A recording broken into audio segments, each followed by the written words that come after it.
every other.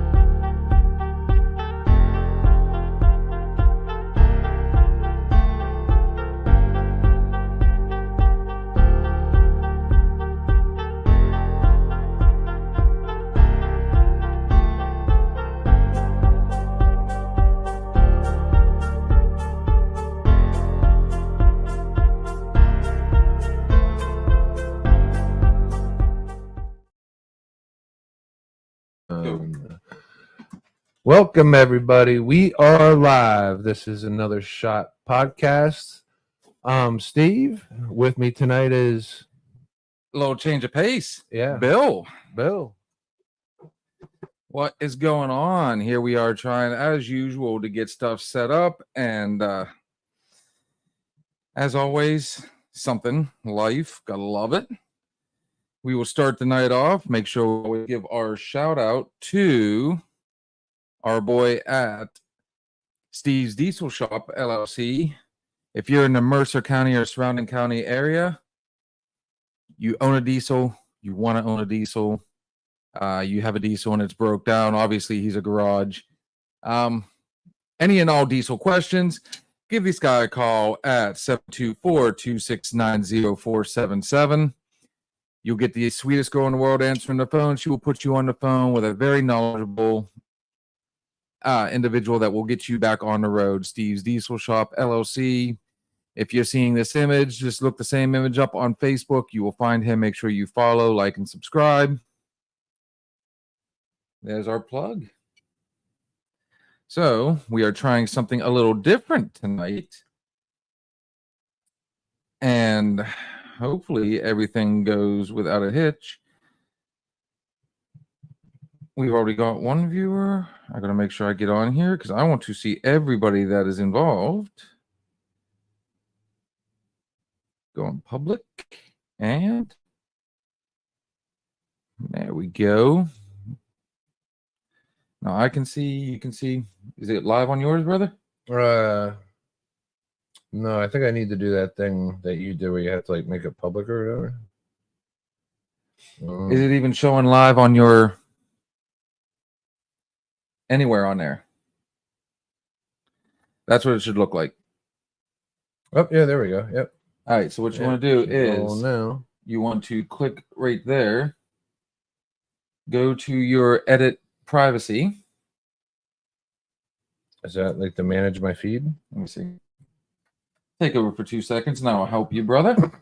Yeah, we got a huge week coming up. We got schools back for us. I know a lot of schools have already been in. I'm excited for it. You know, get a little bit more pattern to the life. I know the kids aren't extremely thrilled about it, but you know, just another year down. Football season's in for high school. They started their first games this past weekend. That's always exciting. I just like the smell of football season, like the smell of a high school football game. I'm looking forward to some football concession stands. Definitely go for some of them nachos we got. Like I go to a football game and I go there and I'm like, I'm eating dinner.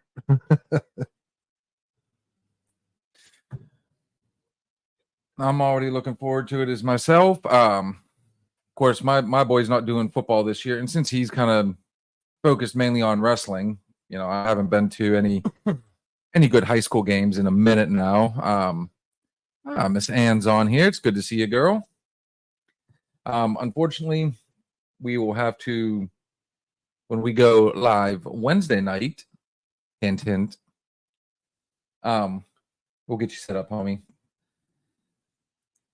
We are trying to reach out to as many people as possible, but we got some big news. We've made it official. Let me turn this down. It is 100% set in stone. Mark your calendars. September 4th. Wednesday, September 4th is going to be our interview with Hollywood Scream Queen Victoria DeMar. You said it right that time. And I said it right this I've time. been practicing all weekend. Like every time I was thinking about, looking up some information, I was making sure in my head I said it right. I don't want to call her Victoria Demare. It's Victoria Demar. It is Demar, and I am notorious for saying Demare, but it is Demar, and she made sure to correct me. If any of you guys missed it, Wednesday night, Miss Demar made a little surprise appearance for everybody. Had a good time. We spent about 10, 15 minutes just kind of shooting the shit, and I thought it was a blast. Yeah. Had a few good, few good hits, and if you liked what you saw, then you're definitely going to enjoy, again, September 4th, Wednesday night. I'm going to assume probably about 7, our usual. Because I get to pull a doubleheader that night. What's a doubleheader for you on Wednesday? For Wednesday night, not only are we going live and doing our interview, but as soon as we finish, I'm going to be taking a nice little trip south. Oh, that's Wednesday. That is Wednesday night. Fucking hey. So we do that, and then I turn around and leave. I mean, it's just, there is no rest for the weary. Ain't that the truth? But on that note, since we're having such a blast right now, sir, would you, yeah, bartender, let's get this party started. We're going to kick some stuff around for a little bit, and then I will be posting a link to. Yeah, let's get some fresh faces on here, man. Oh, we already got. Let me put it this way: we got a couple familiar faces on here already. Yeah. Yeah, I want to get some folks on the screen, man. Get you guys some screen time. Cheers. Oh, an empty stomach. Fuck. Whew. That bullet went right to the gut. Fuck. I haven't had one beer all fucking weekend. This is my first beer and a shot of the weekend. So, whew. Dude, I kept it pretty straight laced. Did the oil boom Friday night. Always a good time there. Used the familiar faces. Okay. Kicked it for a minute. Last night was the old Stanger. How's the Stanger? Let me put it this way: those big Greyhound buses, those big tour buses you see all the time. They got the luggage compartments underneath, and yeah, one of those pulled up front and emptied into the building. What the fuck? What, people took a tour bus to the Stang? I don't know if it was a wedding, if it was a I don't know. They were all well dressed. I'm going to say it was a wedding. It was out of Slippery Rock. Dude, there was easily about 50 people just off that bus. On top of the fact that I already had like 1 or 2 other bachelorette parties and a birthday party going on. It was literally breathing room only. Sounds like I missed the humdinger. You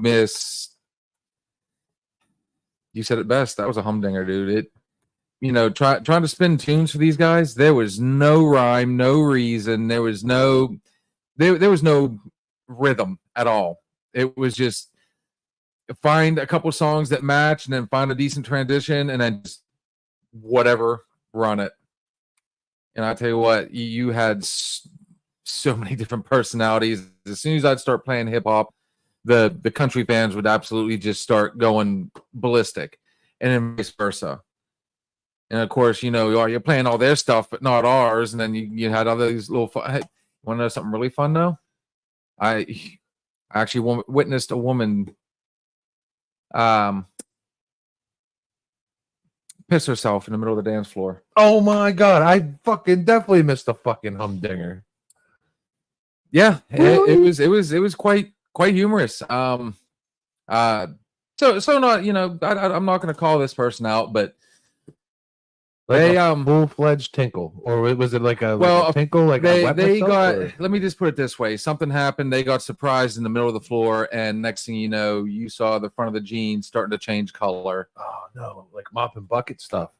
Yeah. Oh, luckily, there was no mess, and she was able to save face, and she rallied, and like most bar troopers, she stuck it out and kept dancing. But grinding was out. after Grinding that. was out. Grinding was out. Grinding Yeah, was it took a second. It wasn't, she's not one of those. She's one of those ones that likes to go out, have fun. And it just so happened last night was a night that she had a little more fun than I'm sure she wanted to. And Well, girls can pee themselves so easy when they have a good time because it's just like, it's open plumbing. yeah, it's just straight shot down, man. If you don't close that valve properly or bleed the system. And she did. He said, bleed the system. Wrong choice of verbiage. But that being said, I mean, she was a trooper. She tried really hard. She did the leg cross, stood there forever, and like her friends didn't help her at all. Like they were cheering her on, and the more they made her laugh, I'm sure the harder it got for her. But hey, guys are notorious for the puke and rally. Yeah, she stuck it out. Trooper. Hey, had a girl, man. So shockingly, at the end of the night, everybody left a lot easier than we expected them to. But yeah, all the way up until, yeah, they were still funneling out at 2:00. At 1:45, I had to make the announcement. If you came in on the bus is leaving in 10 minutes. This is per your driver. So if you're not on that bus in 10 minutes, no good. You're walking. Yeah. Someone ends up, it's weird how people end up missing the bus sometimes. Oh, yeah. You missed the bus before. I did miss the bus one time. I can't count. We'll tell that story. But, 10 minutes went by. I thought I'd see. Next thing you know, I'm getting notes sent to make another announcement to get on the bus. So, kudos to this driver to make sure that everybody got on the bus. Put me in charge of a bar crawl. I forget people. But yeah, there were still people in there like way up until, let me put it this way. We all banded together. Sarah was helping. All of us, we got together. And we made sure by the end of the night that place, I mean, it took some time to get everything cleaned up. Well, let me put it this way. But that Stang team came together and we left that place looking good. Sounds like a party. Kind of like a bar crawl where you get told or you get asked, run back into this place real quick. Make sure we got everybody. So yours truly runs back into an establishment. There are a few people that were, came on the bus with us. You guys sticking it out? Yeah, we're sticking it out. Okay, go to the other table. You guys sticking it out? Cool. Okay. So nobody's going. I go out. I no sooner hit the corner, I heard the sound of a very familiar engine pulling away. And there goes me running around the side just in time to see a bus's taillights and me making phone calls. Now, when I got on this bus, it was at Primanti Brothers, 5 miles up the road. Yeah. Where do you think my car was? 5 miles up the road. So I call, and to his credit, he finally answers. Dude, you missed me. He goes, oh yeah, we're at Primanti's, dude. Hey, I gotta go real quick. Okay, so yeah, we're at Primanti's, and then hangs up the phone. No, I was hammered. It was a bar crawl. It was the last stop of a bar crawl. I am calling and calling and calling and calling, doing my darndest to get a hold of somebody. Finally, some nice pedestrian, because bear in mind, this was it December, January, something along those lines? It was winter. It was wintertime in Western Pennsylvania. Mm-hmm. And it would be one of those nights. My happy ass was walking. Yeah, so if you guys are ever interested in a bar crawl, call me. I'll take charge. Take care of it. I'll leave you behind. He'll make sure that nobody gets left behind. Man, that was some years ago. That was in our early stages. Mm-hmm. Oh, good stuff. Any fun anecdotes? That's been my weekend. How was your weekend, homie? Let's get that part out of the way for him. Oh, I kept it chill. Weekend, worked on some stuff around the house, but was feeling a little under the weather most of the week. Just busy, making sure the kids got their stuff together. But the kids, it's their last weekend of summer, so like they want to do everything now. Like they had all summer to do stuff, and now it's like, oh my god, it's our last 48 hours. We're down to 17 hours, or it's my last night of summer. There will be other summers, guys. And you guys did have a blast all summer, but I probably wanted to pull the same shit, because it's kind of like, to me, I would think of it's like the day before you're supposed to report to jail.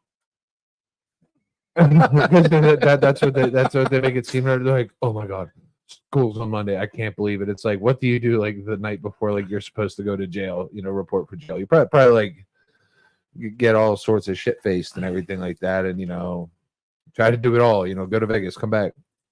Did you guys do any school shopping at all? Yeah, we knocked the shoes out today. We're gonna go out. Well, actually, we're gonna go tomorrow. We're gonna go out to Boardman, Ohio, and polish up on some things that we can't find here in Grove City. You went to the big mall. We haven't gone yet. We went to the outlets today. The mom took care of most of the clothing, because I suck at clothing. I'm better at the shoe department. So yeah, but like we can't get like the good sports athletic shoes like at an outlet mall. Like we have to go to an official Dick's Sporting Goods, right, to get the good shoe. My son, he got a basketball shoe. Please tell me it wasn't LeBron's. No. Okay, LeBron's are dog shit. No, I can't remember what he got, man, but it is this. He has the same shoe he had last year, and I've offered to like upgrade, buy him another shoe, and he's like, "No, these ones are fine." This is like the first time ever it happened.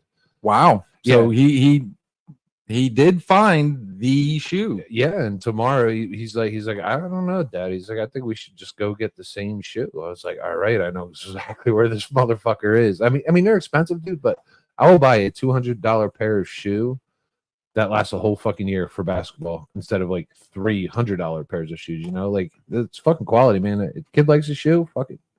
My kid, that's it. My kid, and I'm with you on that. You touched on something there.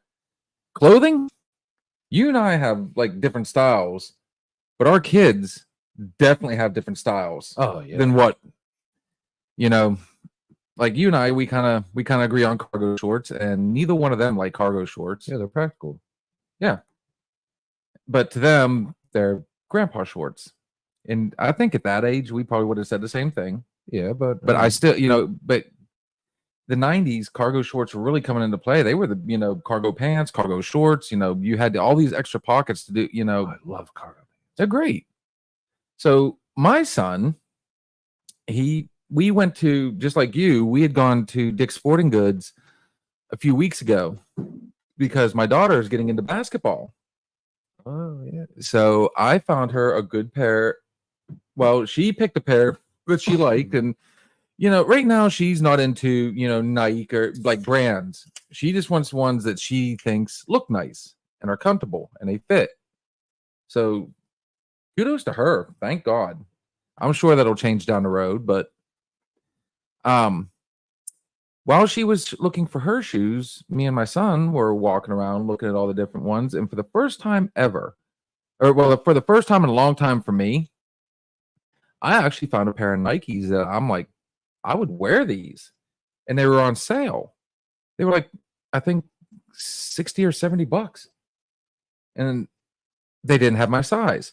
Connor, on the other hand, found a pair of Nikes he likes. And if you were to see these, he's decided now he's going to go for a different style altogether. And this is where it really gets fun.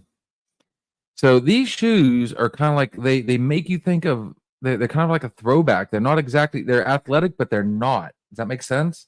Okay. Like they're more just, they're the Nike functionable. Right. And he's got this whole new style he's wanting to do now.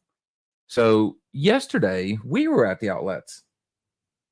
And mom went with daughter, the women did their shopping. and dad went with son. And I'm not 100%.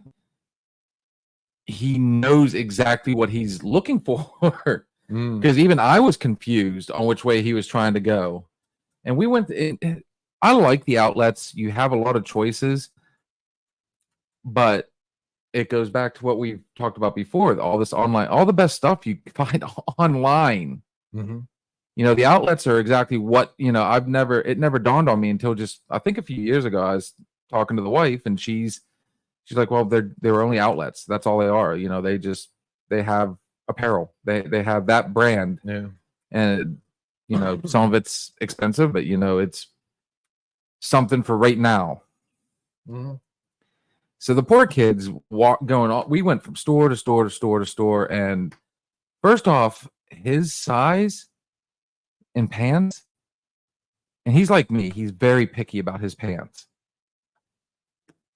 They didn't have any, didn't matter if he, you know, we found the type that he wanted. They didn't have his size. Oh, that's a motherfucker. So he ran into that problem, and then he did find a shirt, but like school shopping is just stressful. It used to be fun. Oh, now it is stressful. And then my kid, he would finally find the shoe. He goes down, he looks at all the shoes, and he's like, there it is. Like, we found the golden goose. And then it's not in his size. I'm like, apparently nobody wears 8, 8.5s, or 9s, because that's all there was left. He thought he was a 12. He's like, yeah, we should look at a 12. He tried putting that thing on. He couldn't even get it on. I'm like, well, looks like you got a little bigger there, boss. Like, yeah. And he's up to dad now. He's in the 13, and the 13s are far and few between. Apparently, everybody wears 12s and 12.5s, 13s. I expect Connor to hit another growth spurt. They always do. There's always at least one more. It's about that time. And it's about that time. He can fit in a 10, but he's more comfortable in a 10.5. So the fun part is, though, like the jeans, he's in a 29 for a waist. He needs a 29 and either a 31 or a 32. And Old Navy is one of the ones that has those crazy sizes. Oh, yeah. We haven't even touched on the price of clothing right now. The price of fucking everything's dog shit. But the poor kid, like, you could not find any of his size. So apparently everybody is the same size. He could not find a size that fit him. And he tried some of the bigger ones. I said, well, you know, you might hit that and start growing a little bit. And, you know, he tried to put a belt on with them. He said, even with a belt, like, you know, everybody knows if you put that too big of a pants on, you put the belt on, you got the bunching going on. Yeah. Like, it just pinches and wrinkles and goes. And it's unattractive in the front. But, I mean, like I said, school shopping used to be fun. And it's like a holiday. My mom, for the longest time, used to just go out and buy stuff. Yeah. You know, and my mom was actually pretty in tune with what the style was at the time. But I don't know. Parents, remember the Will Smith song? Parents just don't understand. Yeah. The style's fine, but I mean, it's just, well, I think every kid was embarrassed at one point at what their parents were trying to get them to wear. Now, did you ever have that type of? No. I had like a very, very strict regimen on what I could get. Like mom would let me do whatever I wanted and try other things. My dad, like, if I wore something goofy, he would not permit it. It was like I was very strict. So my mom pretty much did the shopping. You know, she had a budget. You know, dad would set the budget, be like, you know, allot this. I would love to give my kid a budget, be like, all right, $300. Get as much shit as you possibly can for it. But my kids, they won't bargain shop. You know what I mean? They will go for what they want, you know, and then we'll be out of clothes in a week. So quick call out. I got the sup fool. That would be my cuz in Kentucky. So, Sup, the cuz? sup cuz. And then, of course, we got Nick in the house. Knowledgeable Nick. Knowledgeable Nick.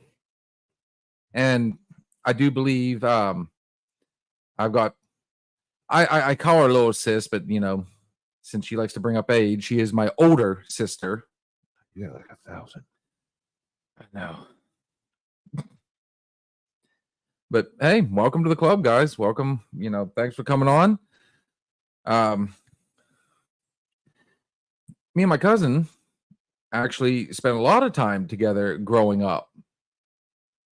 So Nick, of course, went to school with me. So we are talking about, as of right now, we got to do some school shopping with our kids over the weekend. The trials and The tribulations. trials and tribulations. The fucking lines sucked balls today. They were fucking terrible. Oh, the day before, of course. Oh my lord! Like I couldn't believe it. Like I don't know if there was more of a line to like get to the shoe rack or more of a line at the register. And I just, man, I had so many people. Like I don't know. They need a name. They need a genre. Those people that even in the grocery store, they park right in front of that object, and you could stand there, and then all of a sudden traffic starts fucking building up. All right, it's and they don't give a fuck. They're sitting there and they're just looking, and then you know the whole family will stand there. Like maybe you guys can like bring it in a little bit tighter, you know what I mean, just so we can get. And then all of a sudden it backs up, and then so what I do, like if I see this happening, I'm like fuck it, I will turn around, go against the grain of traffic, and come back in the other side of the same aisle. And by then they're cleared out. It like navigating through a store sucks. We dude, it was Saturday was no different. Even Hot Topic, like I mean, every store was absolutely 100% packed. Even Hot Topic. Even Hot Topic. Holy shit! I go in there like any other day. It's like, what was it about Jay? Empty. Because that was he? I'm assuming he was a picky shopper too. I don't even bother. Yep, there it is. There it is. Yeah. And I think every one of us can empathize with this, sympathize, however you want to look at it.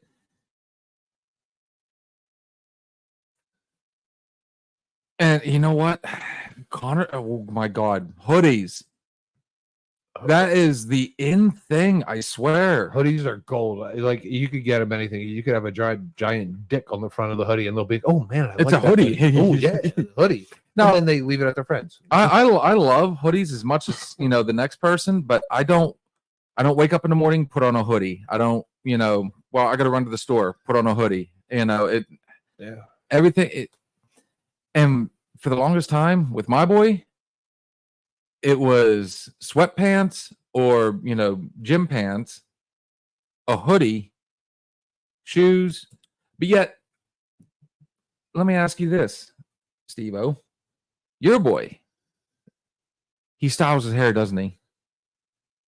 No, it's like he's got like some kind of permanent style in there, but it's like considered bedhead. It's like he just wakes up and it's already doing things, and he just doesn't fuck with it. Connor, mine's like that too, but in the fall and winter, not midsummer. Yeah. I mean, my kid's got a short issue where he wears shorts in winter, no jacket. I buy him a jacket every year, a new jacket, a new coat. Usually around Christmas time, I'm like, all right, maybe they should start wearing coats and jackets. They won't wear it. He's like, well, I'm just going in the car, and then I'm going in the school. Like they rather freeze for like a 20-second walk than wear a jacket or coat, because they don't use lockers anymore. Lockers are just there because everything's online or through like their computer. I can't get the kid to wear a jacket or jeans, but shorts and hoodies year round. I think mine's getting ready to go into cargo pants, like khakis. He is looking into jeans finally. Good luck. But I don't know. Like I said, I mean, I think he's trying to mix too many different styles all together, and you know, it kind like I said, it kind of brings back the whole, you know, when our parents used to buy our stuff for us. You know, we you might as well just leave that in there. Okay. It was their style. It was, you know, it was somewhat the style, but like I said, if you've ever, you know, if you paid attention to the Will Smith song, I mean, he nailed it, honestly. And parents just don't understand. Like, I mean, it was bargain shopping, it was, and now today, I can kind of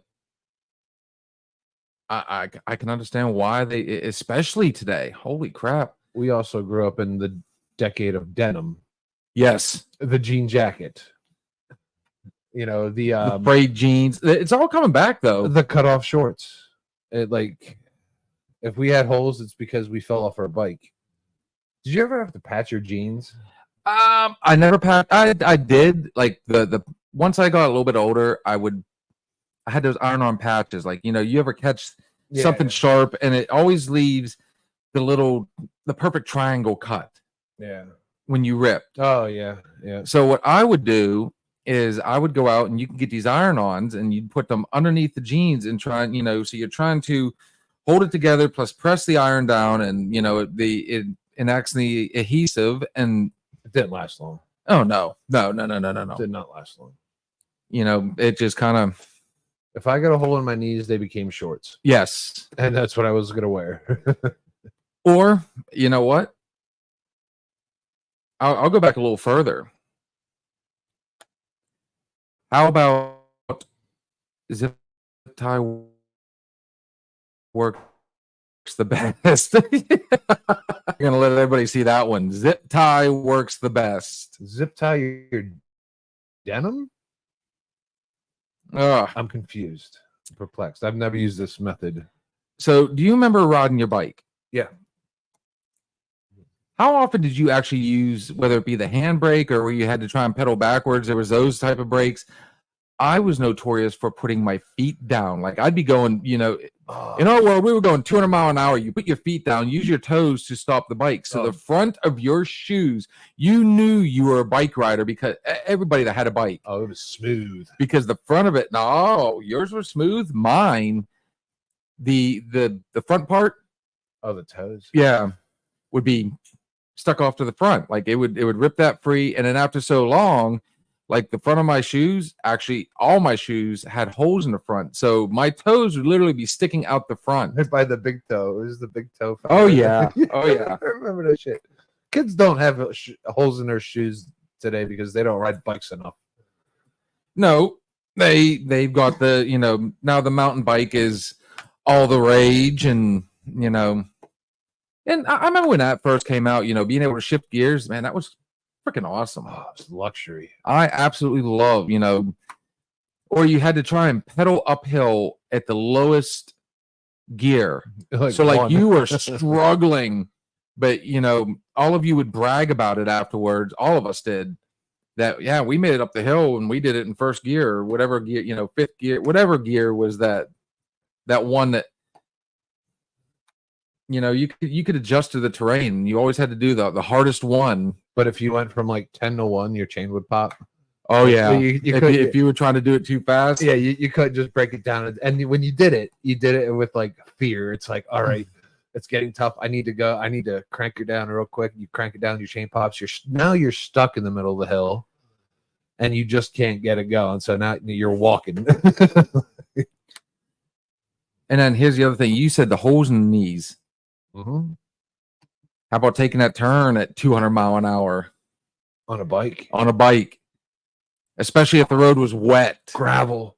Oh. You go down. Every kid had, and they were the size of golf balls, if not bigger, the scabs on their knees from where they've hit the ground and just absolutely shredded the front of your knees. You come down with such high speed and you see a gravel patch and then you squeeze that right handbrake just to get a good skid.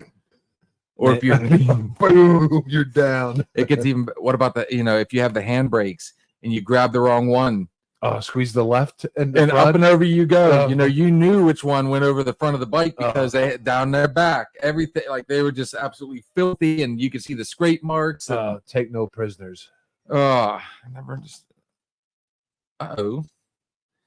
I didn't want to take advantage for what the bike was for. Well, yeah. Oh man. Well, originally they came out with the 10 speed, right? So it was pretty much you don't use 2, 3, 4, 6, 7, 8, 9. You either use 1, 5, or 10. It's like easy, medium, hard. And then the 21 came out. Jesus. And you had more options. So like you're always kind of in your head doing the math. Like you have 1, 2, 3 on one side, then you have 1 through 7 on the other. So 1 and 1 was the easiest, and then you could use. Man, I don't know how to describe it. Not like a stick, but like if you were in like setting 1 through 7 were your easiest. Now, if you go up to 2 on your big one, that's like medium speed. 1 through 7, you're at like medium effort. But if you're on 3, that's for like the thunder thighs. That's for your rugby players and linemen. People who do actually do leg day. So if you're going downhill, you put that motherfucker in 3 and you switch the other one to 7, and you're still pedaling, but you're like pedaling air. But like everybody stayed in like 1. It's like 1 through 7, kids 21, then went to 35, 42. And now there's all sorts of gears, man. And now they even put fucking engines on bikes. Oh God, the electric bike. Come on, man. You have an electric bike. What's the point? Get a moped, pussy. I don't know. Bring back the BMX. Honestly, I work with a kid that I call him a kid, but he's in his 30s. That was his thing for the longest time. He was good at it. You ought to see some of the videos that he would show. Like he had the wheel pegs. He was doing all sorts of course he also had the ones where the bike would break, or you know what I mean? It would he'd do the straddle. I noticed like skateboarding's like kind of going off to the wayside somehow. Even that, because they came out with this one wheel thing. Oh, I've seen that. What's the one wheel thing? I don't know how they fucking do it. It's one wheel thing, and it's on a plank, and it's motorized. And somehow these people keep fucking like the board's this big and the wheel's this big, and yeah, I mean my feet would be like rubbing up against it, and to me, congratulations, you're brilliant, to be able to control those things. But motorized skateboards now, like I don't know, it takes all the fun out of it, man. I'd go for an adult-sized BMX because if I go to Walmart and I'm like, oh, look at that BMX, I can't fucking fit on the thing. My knees hit the fucking handlebars. An adult-sized BMX, I would be interested in, but don't make it $800. Like, oh, the price of a bike. There's like you've been to that store in the outlet. I'm sure you have. Oh yeah, no, a decent bike that's actually gonna like last. The last time I bought a bike because I was gonna try to get myself in better shape, and it was early in the morning. I could go to work. It was only like a 3-mile ride. I was like, yeah. Let me get a bike. So I bought a bike from Walmart. It was actually one that fit me. I think the wheels were like 29. My knees didn't hit the handlebars. So I bought it, take it home. I still got the fucking thing. But my big ass, and I was probably about 250 pounds. I was trying to go up a hill. Did not last. So I come in, I'm cruising. First day I had the bike, man. First time I tried my work trip. And I stand up because when you stand up you get more leverage and you can get up, you can pump more. That sure enough, that fucking right pedal shears right the fuck off. So now I'm 2.5 miles away from home, half mile from work. So now I'm going to work and I'm like running alongside the bike, then jumping on, running alongside the bike, jumping on for a half mile. Now I'm at work at the end of the day. I was landscaping at the time. I'm tired of shit. So now I got 3 miles, 1 pedal. So for 3 miles, you were Flintstoning it. Yeah, running down the street, jumping on the bike. I hit a hill and I coast as far as I can go. run a little bit more, jump on the bike. I don't know if you guys can hear Walk him. up the Like, you know, hill. he's actually mimicking over here the sound of it. It was so frustrating. It was so frustrating. Yeah, and that was about $130 bike from Walmart. So if I don't know, I need to find like the weight bearing rate. Well, that's the other fun thing I found out. So when we first moved back up here, I went and bought a bike. You know, that way we all had a bike. You know, my wife found one that fit her perfectly at the time. My daughter, her bike, you know, was perfect. And my son had a bike. So I thought, okay, I used to be, you know, I found one that was close to the last bike I had. I had a Huffy, one of the original mountain bikes. And I found one almost identical to it. And I tell you what, it wasn't the same. It wasn't even like, I mean, now they have like, you know, if you're this weight at this size, you know, this height, you know, you need, you know, this size tired bike. And I realized like, you know, I can't lean over that far, you know, anymore. And it was uncomfortable. I think I rode that thing a solid 5 times before I train, you know, my kid, you know, ended up with a new bike. It was absolutely horrible. That's something I'd like. My dad does it, and he's crazy. He's 20 years older than me. He's always big into mountain bikes, and he would always spare no expense on a mountain bike. Cheap as shit on school clothes, but a mountain bike we had top notch shit, and he still does it today, man. So I am 44. It makes him 64, and he'll say to me, he's like he'll just be on a bike ride. I'm like, where are you? He's like, Allentown. I'm like, dude, that is like 40 miles from home. He's like, yeah, you know, I'm just taking a short ride today. Like, what the fuck? So a 64-year-old's taking a short ride. If the kids today, if you ask them to take a 2-mile bike ride, they'd be like, are you serious? Like, they wouldn't do it. It's not. Now, on that note, though, both my kids really want me to take them over to, and I grew up riding this trail. It was the bike trail, 7-mile bike, you know, 7-mile ride over there in Moraine State Park. But I think it was 7 miles one way, 7 miles back. You know, you go past North Shore, all that fun stuff. I don't know. They both want to do it. I think it'd be a one and done thing, though. Honestly, it'd be just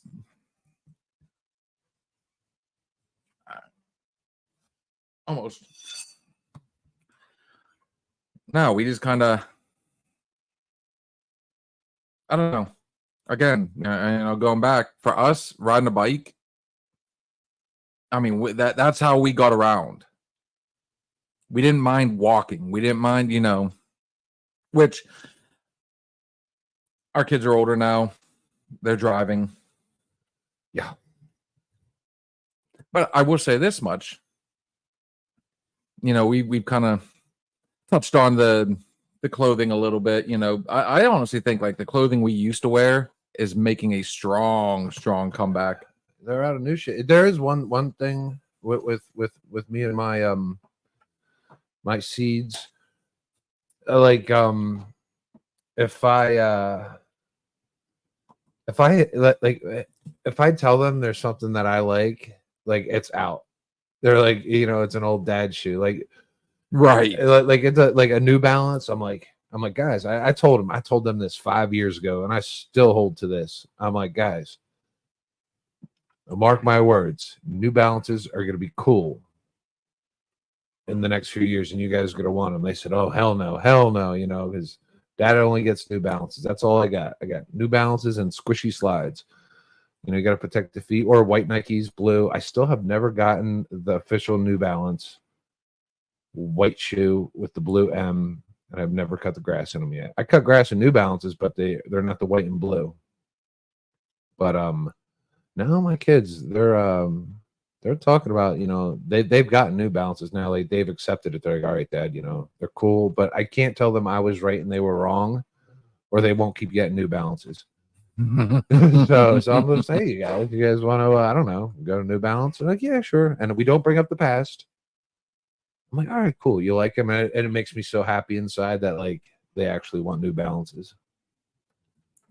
I know, my boy is real big on wanting to call cargo shorts grandpa shorts. And even a friend of mine at the Mustang the one time I went in there wearing a pair of cargo shorts. I just got, their khakis. I found them at I think the Wrangler store, the Lee store, whatever that is, we'll call it the parent store. Hmm. And a friend of mine walked over, Blondie. And she goes, "Why are you wearing grandpa shorts?" I'd be appalled. I'm like, really?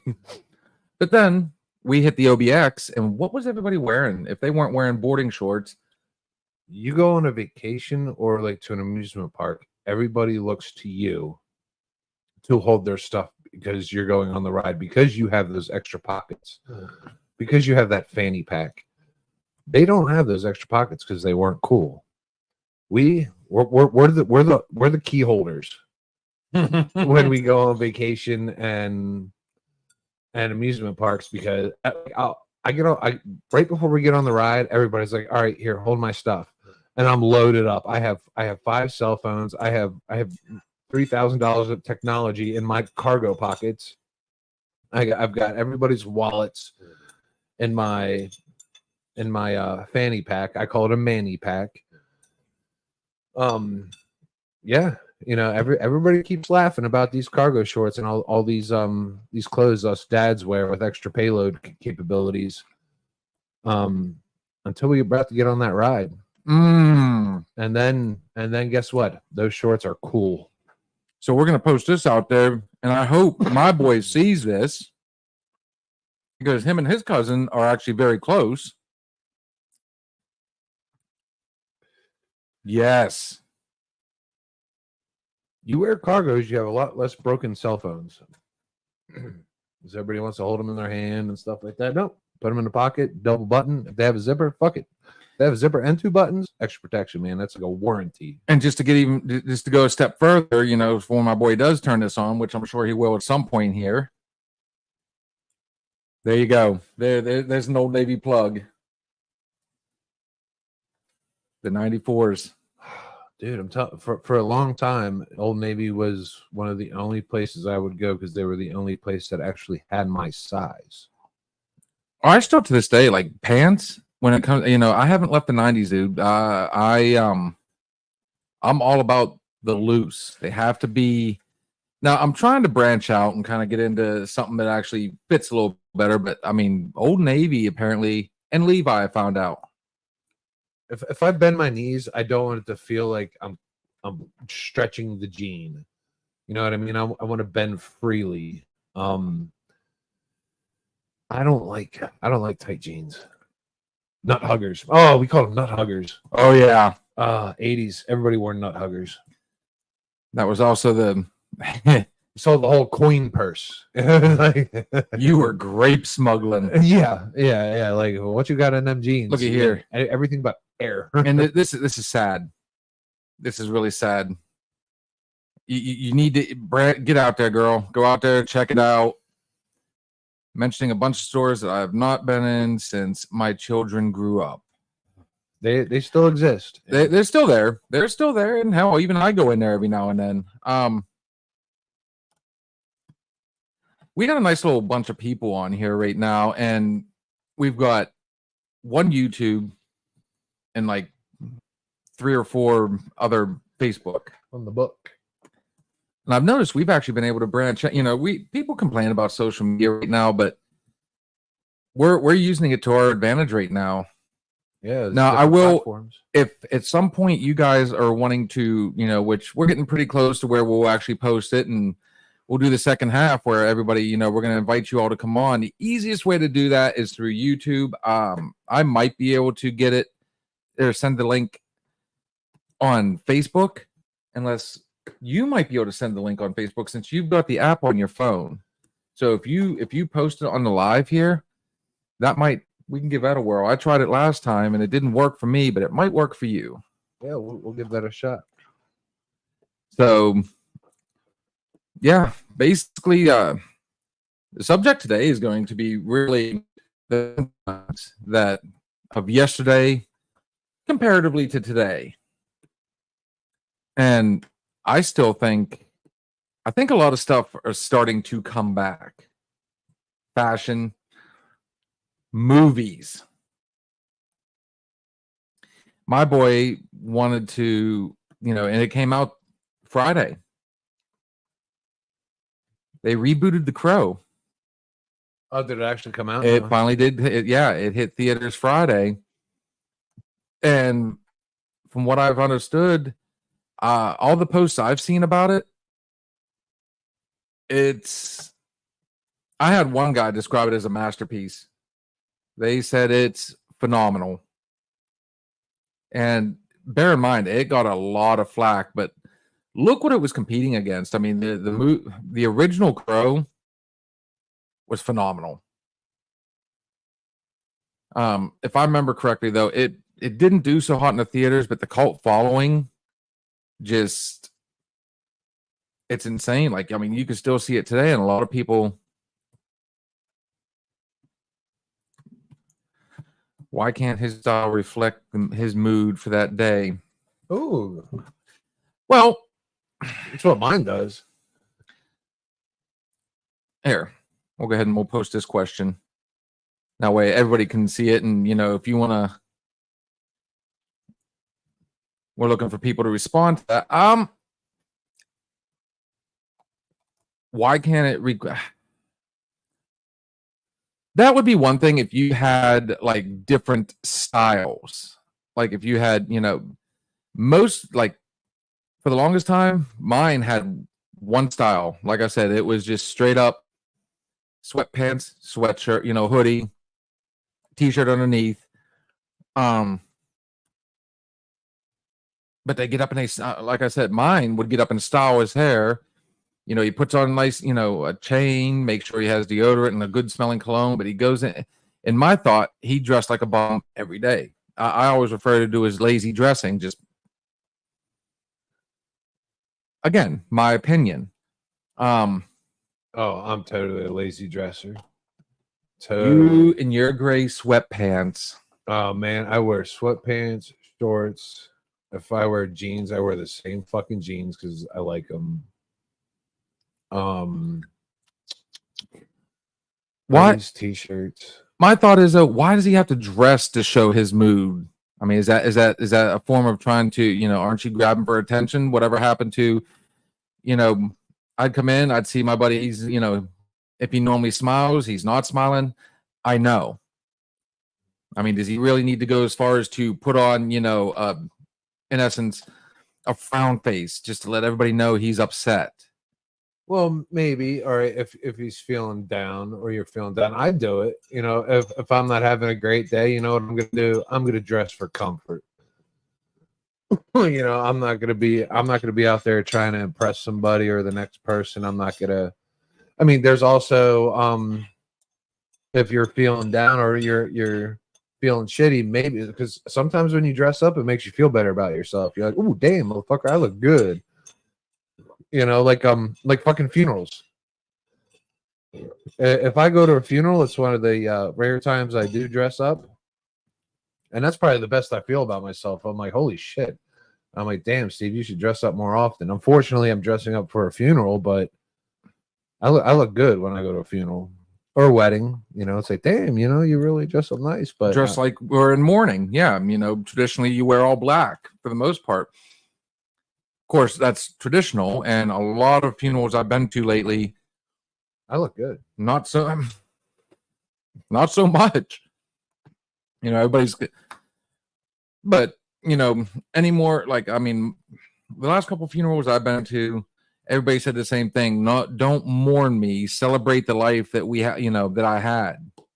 I went to a funeral a couple years ago during the COVID days, and someone close to us died in our football family. And I lost a close one too. One of the guys that got up there and gave the speech at this funeral, he was in shorts because the individual who passed away would always wear shorts. And he got up there in front of the microphone and he said, he's like, I'm up here. He's like, I know all you guys, you know, think it's crazy. I'm in shorts. He's like, but that's the way they would have wanted it. That's the way they would have dressed. And, you know, they're probably in that coffin in shorts. Like, and he was dead right, you know. And I don't know. Dead right, huh? Oh, damn. Yeah. Yeah, he nailed it. Yeah, gotcha. Nailed it. Yeah, but as far it dressed for the occasion, maybe. Well, I mean, going back to the whole, you know, to reflect your mood, you know, I don't think I've ever been. So this is again my opinion. I've never been. I don't see a reason why you can't still just throw on jeans. It doesn't have to be a flashy shirt. There's, you know, I've gotten past the whole dress to impress. Now that being said, as a DJ, one of my fun things to do is I'll go out and I'll grab a shirt like, you know, it's something funny, something that's going to grab that. I'll grab, you know, I do it to grab their attention and make them laugh. Yeah, your booby shirt. My boob shirt. Everybody loves that boob shirt. I have a black t-shirt and it says, please tell your boobs to stop staring at my eyes. And underneath the very small print says, thank you. And everybody absolutely just has a blast with that shirt. But I guess for me, like, I mean, you know, if I'm getting up going to Walmart, whether I'm pissed off or something like, you know, the only time I dress for, you know, mood, I'll wake up and it's like, fuck, it's cold outside, you know. Oh, it's raining, you know, it's drizzling. Then, you know, but most of the time for me, it's still just gonna be jeans, t-shirt, hat, and out the door I go. You know, I've never gotten into, you know, I'm in a shitty mood. I don't give a fuck what I'm wearing. You know, I'm just gonna throw on these sweatpants or running pants or, you know, whatever. Now, I feel like it's different for women as it is in men, because I mean, women, because when they go for jeans, they're trying to make the tuchus pop out. You know, they're trying to have a nice butt. That's why we had the innovational, and thank you to the rich man who invented yoga pants, because you've been saving asses for a long time. You've been making the impossible happen. Like you've been taking 5 pounds of potatoes and putting it into a 3-pound gorgeous bag. Yeah, but yoga pants is just a different variation of the 80s. The spandex that women wore in the 80s. I think yoga pants and men wore spandex too. Yoga pants are like a butt filter. It's like, all right, my butt's not great, but I throw yoga pants on and I'm Holly Berry. You know what I mean? Like, yoga pants are very misleading, boys. So be careful. but before you go ahead and change your relationship status from single to in a relationship, make sure you've seen her in something else than yoga pants. If you're into the butt, if the butt was your thing, if the butt was your clincher, yeah, ask for more of a sample size. And seeing as how we got a mixed crowd, ladies, what do you know, what's your take on yoga pants, and do they make you feel better? Do they make you feel better, or do you just throw them on because they're quick and convenient?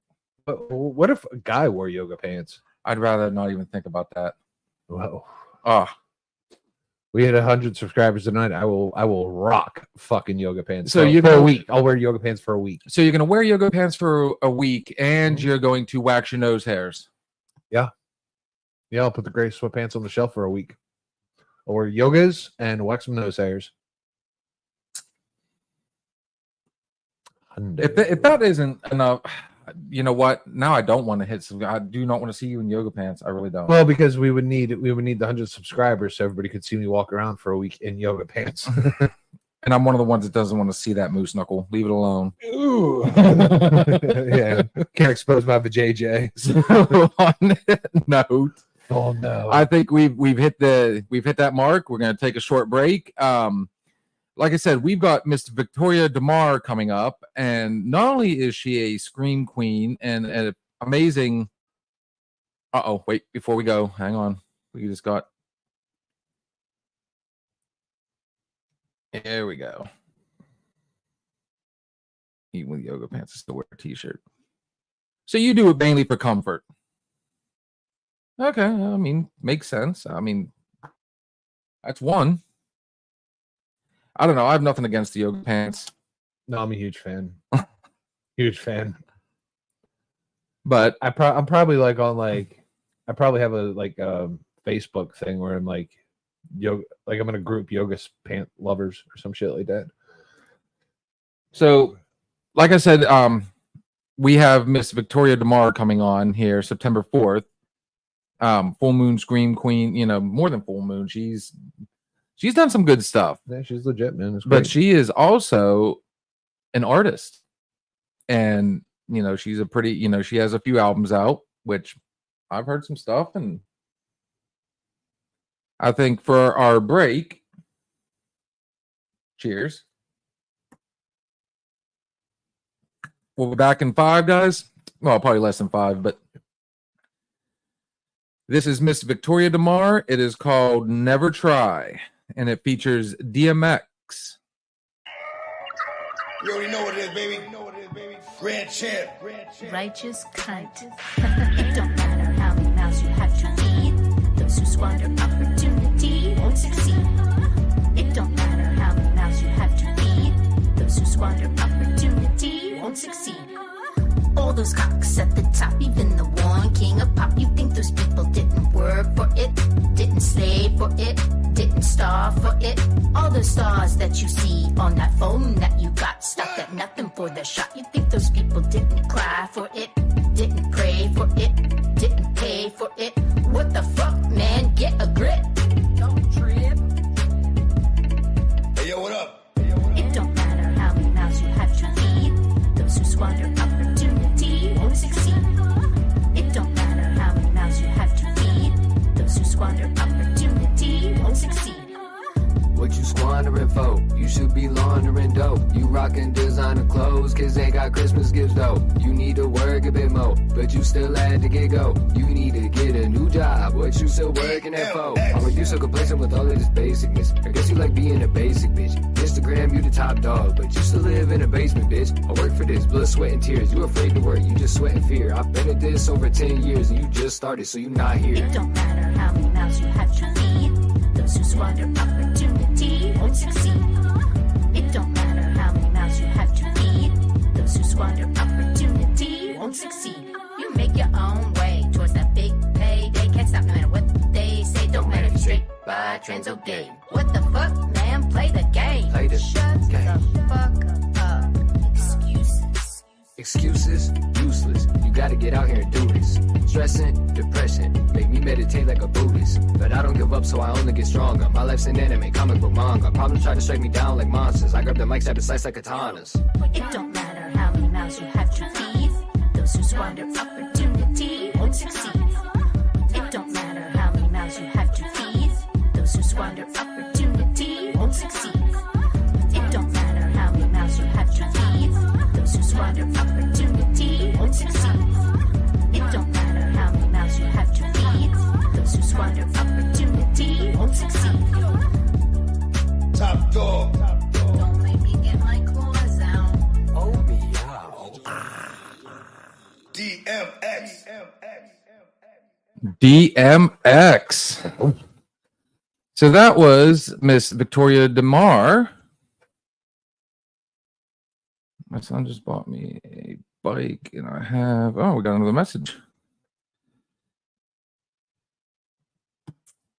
And I had the same problem as far as comfort. Yeah, bikes today are completely different from, but. Ugh. So, anyways, welcome back, guys. Hopefully, you enjoyed that. Like I said, make sure you join us September 4th. We'll be going live at 7 p.m. I'll make sure to post otherwise, but the first hour is going to be the interview, and then we plan on second hour going Q&A, basically. So Yeah, going live on stage with the Screen Queen, man. Come on. Just- How many times you get to do that shit? You get to go on there live and talk to someone who has lived the Hollywood life, is living the Hollywood life, has been in movies, has been making songs. She's been in Deadpool. She sang with DMX, and you're going to be able to talk to this person and ask them any question you want, man. I feel like that's a great opportunity for everyone. And I think the other person she's collabed with is a Detroit rapper called, I think Mojo King was his name. Let's see if I can see. I see a Mojo K. So I don't know. My Detroit rap game is a little strife, a little trifling. but yeah, I mean, if you are wondering who she is, like I said, she's done. She was in Deadpool, I liked her the Killjoy. the Killjoy 3. Yeah, get on YouTube, type in Victoria Demare, Demare. There's a space between the day and the Mar, and type in Killjoy, and you'll get these shorts of her. And I don't know, to me, she's kind of like a female Joker that cusses, and she's Batty Boop is Yeah. is the best way to do it. Just type in Victoria Demare. Batty Boo. Demar. Gosh darn it, there it was again. I'm glad I got my shit together. Yeah. Victoria Demar. Type in Batty Boot beside it, and like I said, I mean, Yeah, check it out, man. And you're all invited to get on there live and ask her some questions. and she's Yeah, and she's a Phillies fan, huh? yeah, and she an she Eagle really fan, don't and- she really don't give a fuck, man. She's got no filter. I love it. She must be from Philly. She must be from Philly. Good stuff. Good stuff. Speaking of movies, though, like I said, we it's that time of the season, dude. Honestly, I mean, I'm already starting to like my change in music is coming up. Starting to already kick in, and since it kind of fits in with the whole mood talk too. Like I'm a fall and winter person. Gross. And the reason I am, when you think about it, in the summertime, on the beach is one time, and you saw it firsthand. Like as soon as I got down there, it didn't matter how hot and muggy it was, dude. I was all about anything, everything. Get out there, the water, the sand. It worked. But living in Western PA, I've got my 4 seasons back. When it is time for when summer's over, it's time, the heat's done. I'm ready to phase back into the cold. The point is, like, in the winter, when you're cold, you can always put more clothes on. You can always do something to make yourself warmer. In the summertime, not so much. What can you do other than jump in a pool to try and cool off? Stay inside. Yeah. That's about it. But Sweat it out. I'm an outdoor person. I like to get out and roam around. And I mean, speaking of, it's muggy as all crap in here tonight. I like fall. I do like fall, but like fall I get a little depressed because I know winter is next. I'm like, well, maybe we can skip that motherfucker. You know what I mean? Like, can we just get through one? Have a what they call it? A summer's winter, a farmer's winter, Blackberry winter or something like that. It's something like I know what you're talking about. Yeah. Oh, or it's something summer. But what I don't know. But like I don't know, man. I don't like winter. I don't like driving in it. I think there's too many accidents. I like, People don't know how to drive in fucking winter. I don't know. In the summertime, like my movies and music, is more upbeat, more fun. As it starts getting, into fall and winter, because I mean, I'm a massive horror movie fan. So for me, like my music starts going a little more rock, a little more, I guess you could say metalish. And I definitely, once September hits, I'm an early riser, let's say. I'm immediately into the horror movies, and especially me and my daughter, will sit down and everything and anything Halloween. And then of course, once October hits, it's all go at that point. That being said, you're not a scary movie fan at all. That makes I don't know. I was scarred by a few. I had 2 that scarred me. I've had Yes. I've had I don't know, there's just some scary movies I just couldn't get out of my head, and I can do them.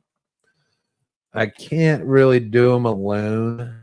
I'm a nightmare person. I have nightmares. Like whatever's on my mind, Manifest in your dreams. it manifests in my dreams. It fucking sucks. I could fall asleep at 2:00 in the afternoon, take a fucking cat nap, but whatever's on my mind transmits to my fucking dreams. And I wake up and I'm like, oh shit.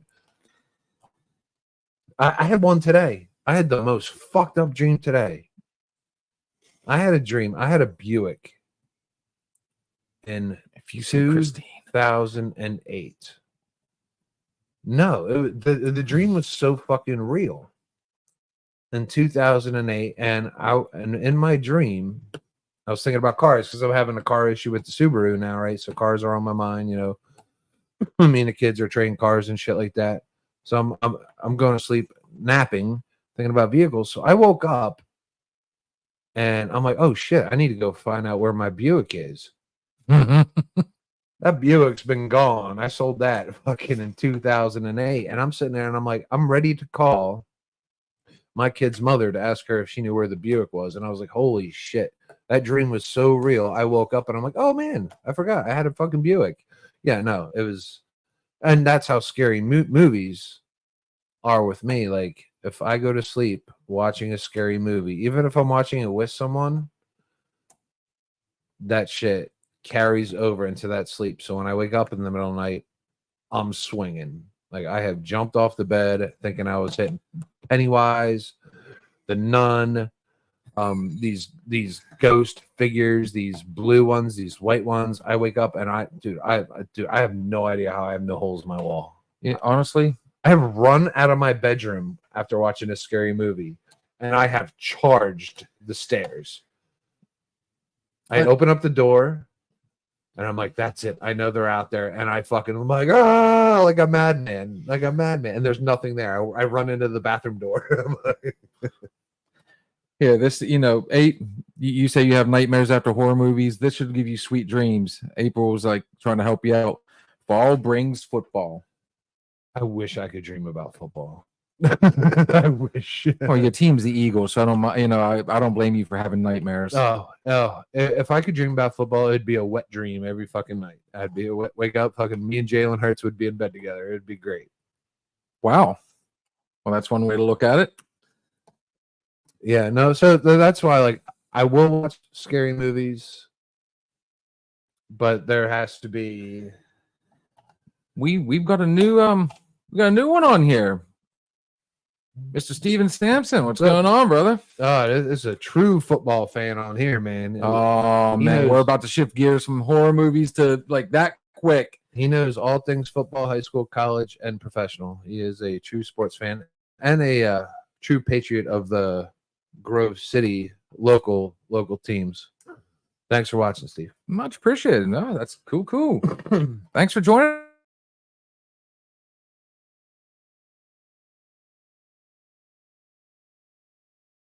I'm interested because it seems like a lot of people are kind of falling off the scary movie, you know, growing up.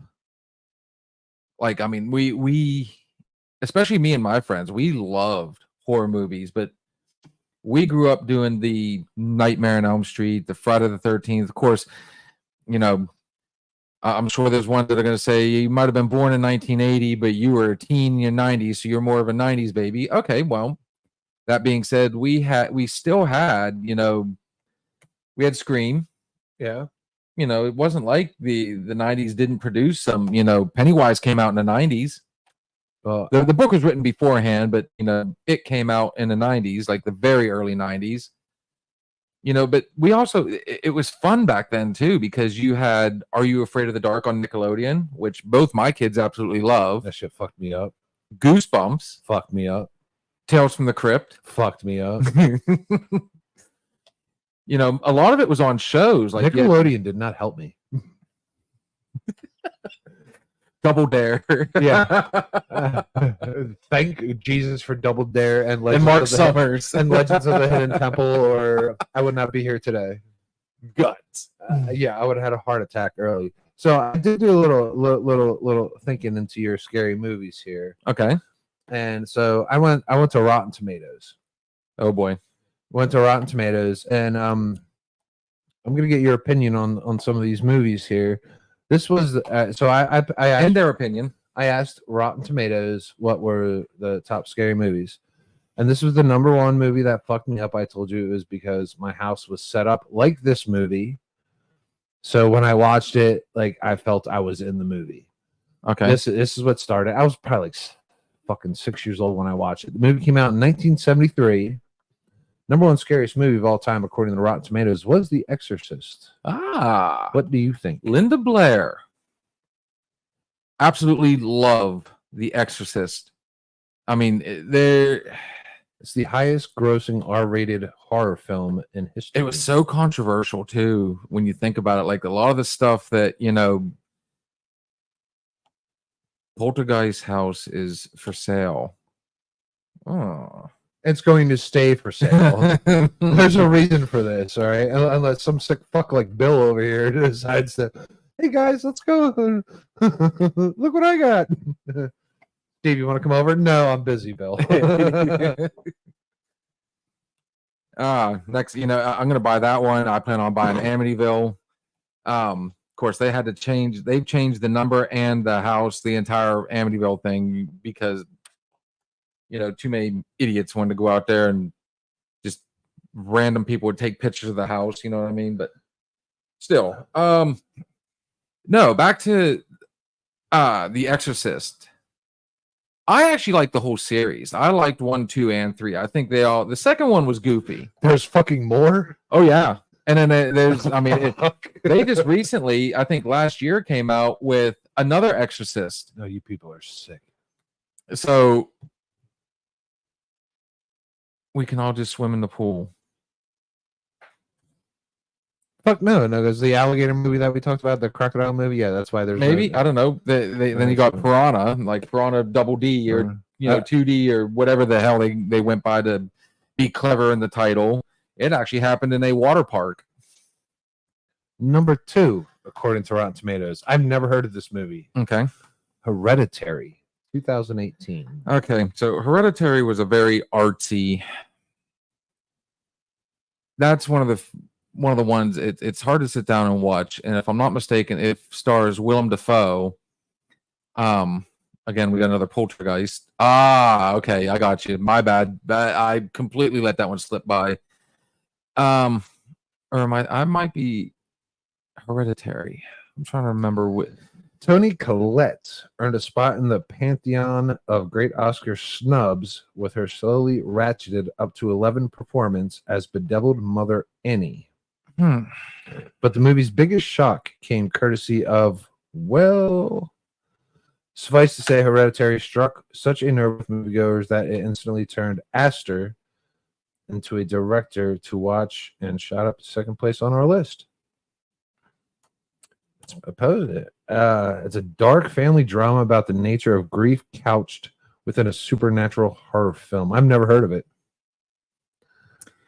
I'm gonna have to do a fact check, make sure I'm talking about the right movie. But so this is Rotten Tomatoes. we will skip on that one. 3, 2013.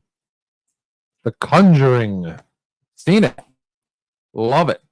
Fucked me up as well. You puss.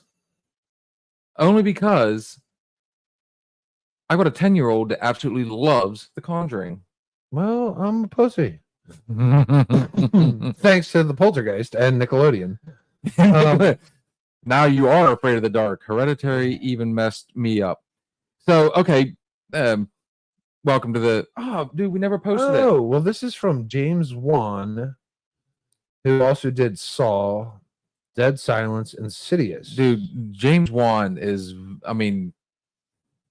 his stuff will make you... He's the king of suspense right now. He's taken over where, in my opinion, Stephen King used to be. It says the Warrens, best known for their work on stage on the strange cast that inspired the Amityville horror movies. Yes. Hmm. The Warrens were a husband and wife that were and it's arguable whether their stuff was real or not. Basically, they were the ones that went in and told you if your house was haunted, helped you get rid of the whatever spirit. They actually had they're both dead now.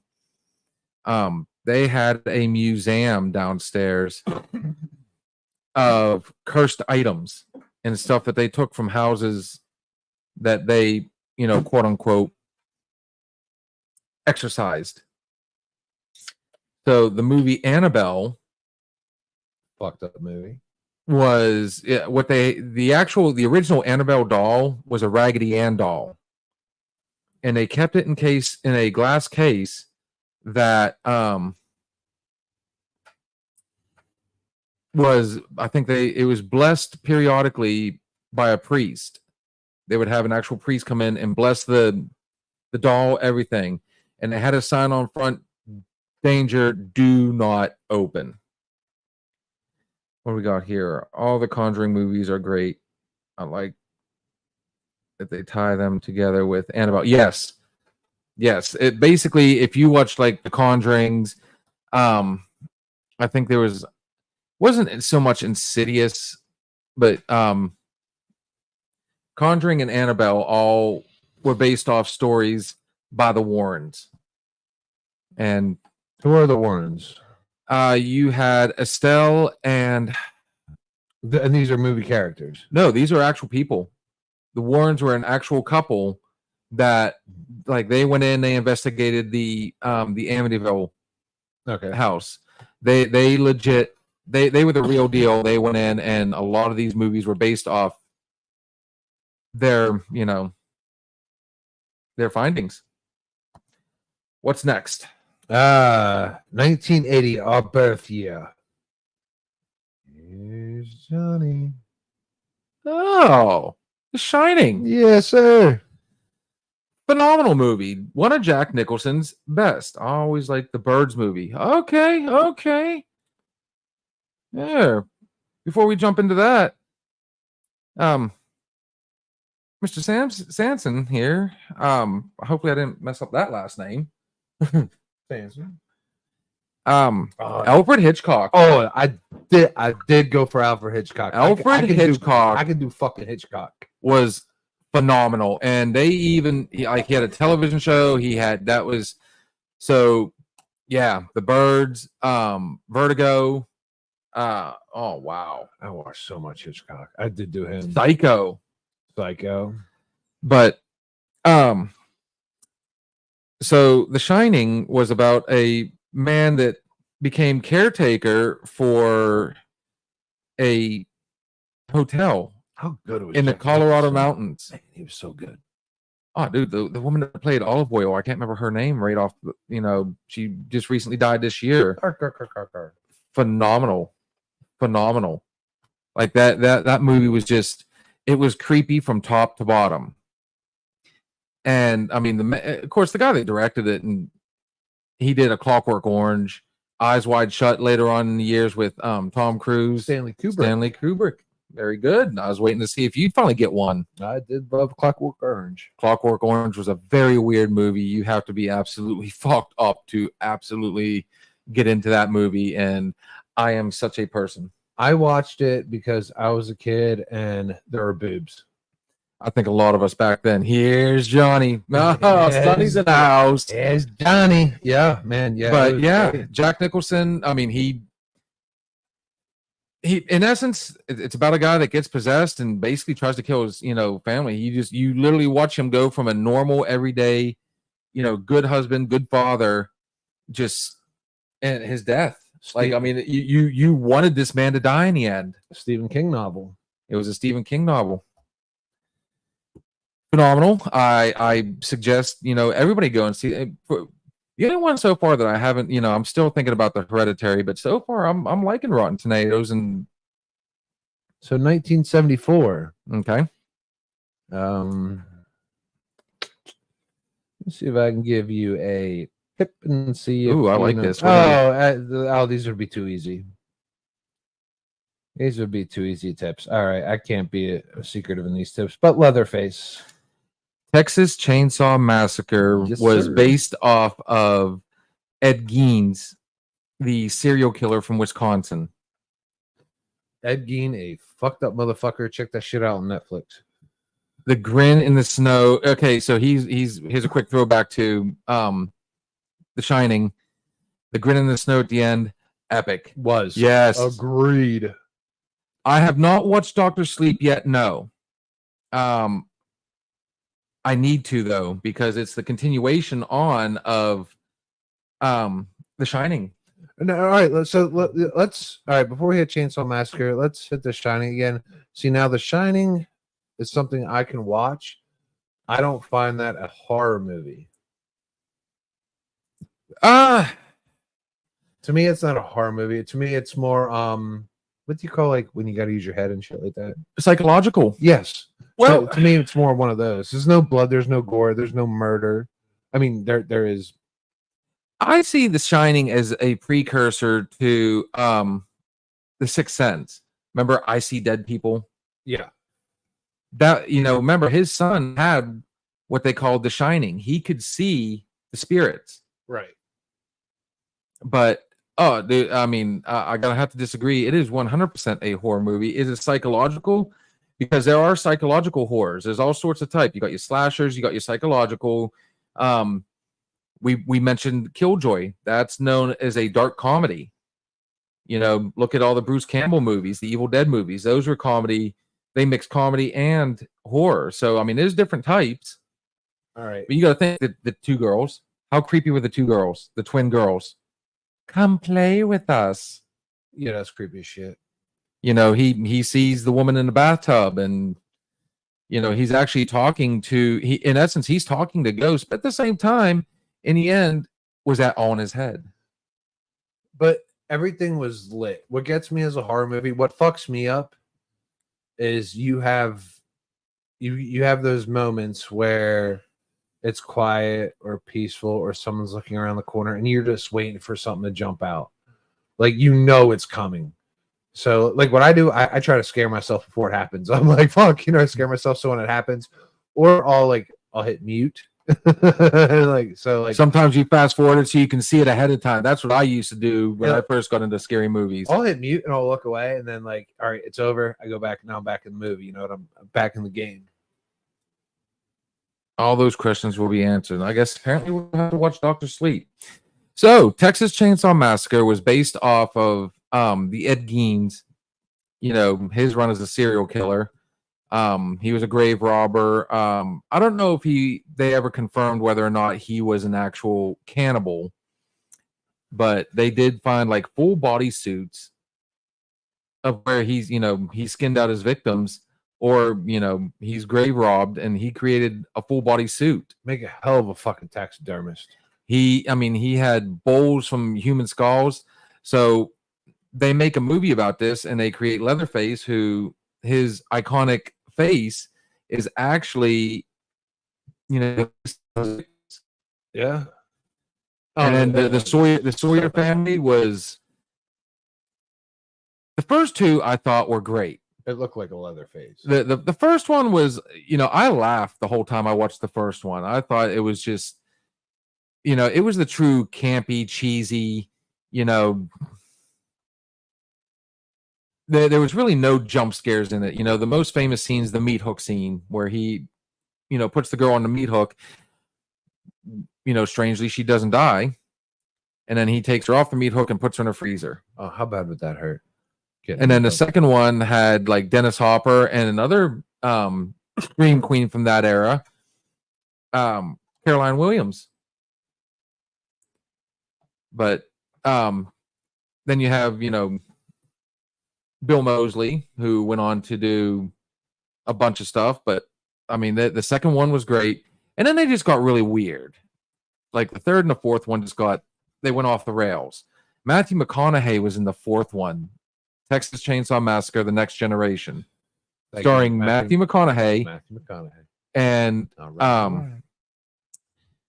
why can't I think of her right now? She was in Bridget Jones' Diary. Chainsaw Massacre? Yeah, that was her debut movie. I can't think of her name right off the top of my head, but She was awesome. She, you know, but no, that's shit. I can't remember her name. She just recently died herself.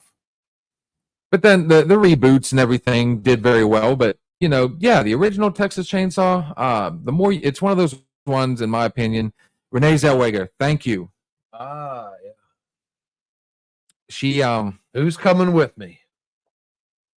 Who's coming with me? She was in Jerry Maguire. Oh.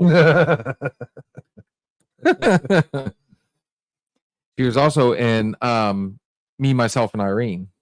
And that was back when she was dating Mr. Jim Carrey. Yeah. Yeah. Texas Chainsaw, iconic. Created a character that is still strong today. Very campy. I wouldn't exactly say gory by my standards, but you know, I would say, yeah, definitely. You know, I can agree with that being one of the top ones. So this is strange to me. Number 6. So we've been through 5 so far, and they've all been like I'm pretty sure they're all American made, right? So far. First 5. All right. So now we're gonna hit our first Japanimation. The Ring, 2002. This one fucked me up. I will always see that ring burning on the thing, and I will always see that fucking black and white gray woman crawling out. And that's what always fucked me up about the Japanese scary movies is the way that these characters moved. From The Grudge, the way they moved and the way they like came at you, it was like. So The Ring also fucked me up. The Ring was originally, yes, I believe it was Japanese. Naomi And then Watts. we did our own version, but I don't think it was called The Ring over in Japan. It was some weird, but The Ring, I couldn't fully get into it. There was no jump scare for me. The premise was interesting. One of those Ringu. Well, yeah. All right. Well, Robin is Japanese. It was just one of those bizarre. Okay, so if you watch the movie, all you had to do was watch the tape, and you know Samara would show up and kill you. Basically, like she would scare you to death. Like she wouldn't kill you personally, but you'd be so scared that you died. Is that the first time we got the look of how like the Japanese like just the motions, man, like how the legs and everything like anatomically like they're not supposed to bend that way. Legs aren't supposed to go over the arms, and they are like a spider. That's what fucked me up. I've seen a lot of like, I mean, the stuff they do. They are masters of pain. Like everything I've seen Japanese wise, whether it be one of their action movies, their horror movies. Like, I mean, it literally, they know how to disgust you. When like, they, I mean, like, you're just kind of, they would move their necks in the movies and you would hear like Yeah. bones cracking or like, you know, the knees, or like when they would actually take that right leg and move it over the right shoulder, you would hear that like cracking, and it was so fucking realistic. Like I was like, oh, I don't know if I can watch this anymore, but I don't got the balls to reach for the remote. I need to stay under here under my safe blanket. oh, Robin's seen both versions. I have, you know, you're one up on me because I've never seen the Japanese version. I've seen them both. I have seen not, them both. but I've seen a lot of Japanese horror movies, and there's some that were just so, you know what I mean? 2012. All right. I have seen this. I don't remember it. It was Ethan Hawke. Ah, that would be hang on, it's right there. I can see it. I'm gonna do it. Directed by Scott Derrickson. I know what it Writer C. Robert Cargill. because there's two of them. Robert C. Cargill was reportedly inspired to pen the script based on a nightmare he had after watching The Ring. And the story does share a minor similarity with that film, but with a creepy snuff film angle. God, why can't I think it? Because I own the first one. There's at least one report out that says it's the scariest movie ever made. So that had to count for Well, something. it mixed snuff. It's about I'm trying to remember the name of it, and it'll come to me. I promise you, because I can see it. like the beginning of the movie was even creepy. It shows a family being hung, It was yes. I and remember he this. moves into this house, They all move into scary houses. and everybody that sees the film, basically it is like The Ring, where once they see the film, now this entity shows up. And I didn't hear that at all. I heard. Couldn't afford to live in the old house anymore. Plus, the new story I'm writing is here. Is the story a good one this time? I'm going to write the best book that anybody's ever read. I got a really good feeling Well, about this. she already. Robin just gave it away, Yeah, that's the one. and that would be Sinister. Very good. I could not, for the life of me, think about it. I didn't like it the first time I seen it. I'll be honest. It had one good jump scare, and as he finds all the footage of and it's not that this entity attacks the family; it attacks the children. It's looking to steal the children, and in essence, what he does is he possesses them to the point where they end up murdering their family. And once that happens, he's got them. So yeah, Sinister was a phenomenal. The more I watched it, the more I got into it. I hate to say it this way, and he's done a couple good things. I'm not the biggest Ethan Hawke fan. I don't know what it is. Like, I mean, like his in Training Day, that was all Denzel. The stuff that I've seen. Now, he was good in Taking Lives, but I think a lot of that was Angelina too. So it was just, it is what it is. What's next on our list? And then we're gonna go ahead and open it up and allow people to come in here and. We got Dos Mas on the top 10 here. All right, so James Wan had already appeared higher on this list, but before he and Patrick Wilson made The Conjuring, they worked together on a supernatural thriller about a young boy who falls into a coma. Insidious. Yes. You want to know a little scary story about Insidious? So when it came out, I bought the DVD, and I'm the only one in the house. You want to talk about fucked up? I was the only one in the house. I'm sitting there, I'm watching this movie, and literally right in the scene where the medium tells them that it's not the house that's haunted, she goes, "It's your son." As soon as those words come out of her mouth, the power went out in the house. Everything. Boom. No bullshit. The power went out. And anybody that's lived in Tennessee, they did what they called rolling blackouts. And you couldn't have timed it perfect. So the actual jump scare for me was when she says that, and then the power in the house goes blip. Good movie. Patrick Wilson's awesome. It also has another woman in there that she's well known for the scary movies, and yeah, exactly. Thank you, Nick. It just was one of those. It was hard to watch it after that. And now I've watched it multiple times after that, and that's another one that my 10-year-old loves to watch. She absolutely loves the Insidious movies. And that was also the start of, like, you have the Insidious, Conjuring, Annabelle, The Nun comes out then. I mean, all these movies like intertwine with each other, and it just kind of. I can relate to that. Hello. Right. So 2017. Do you like popcorn? Pop, pop, pop, pop, pop. 2017 would be it. Yes, Georgie. Mhm. Georgie. For Do you me, like popcorn, Georgie. the first one, Pop, pop.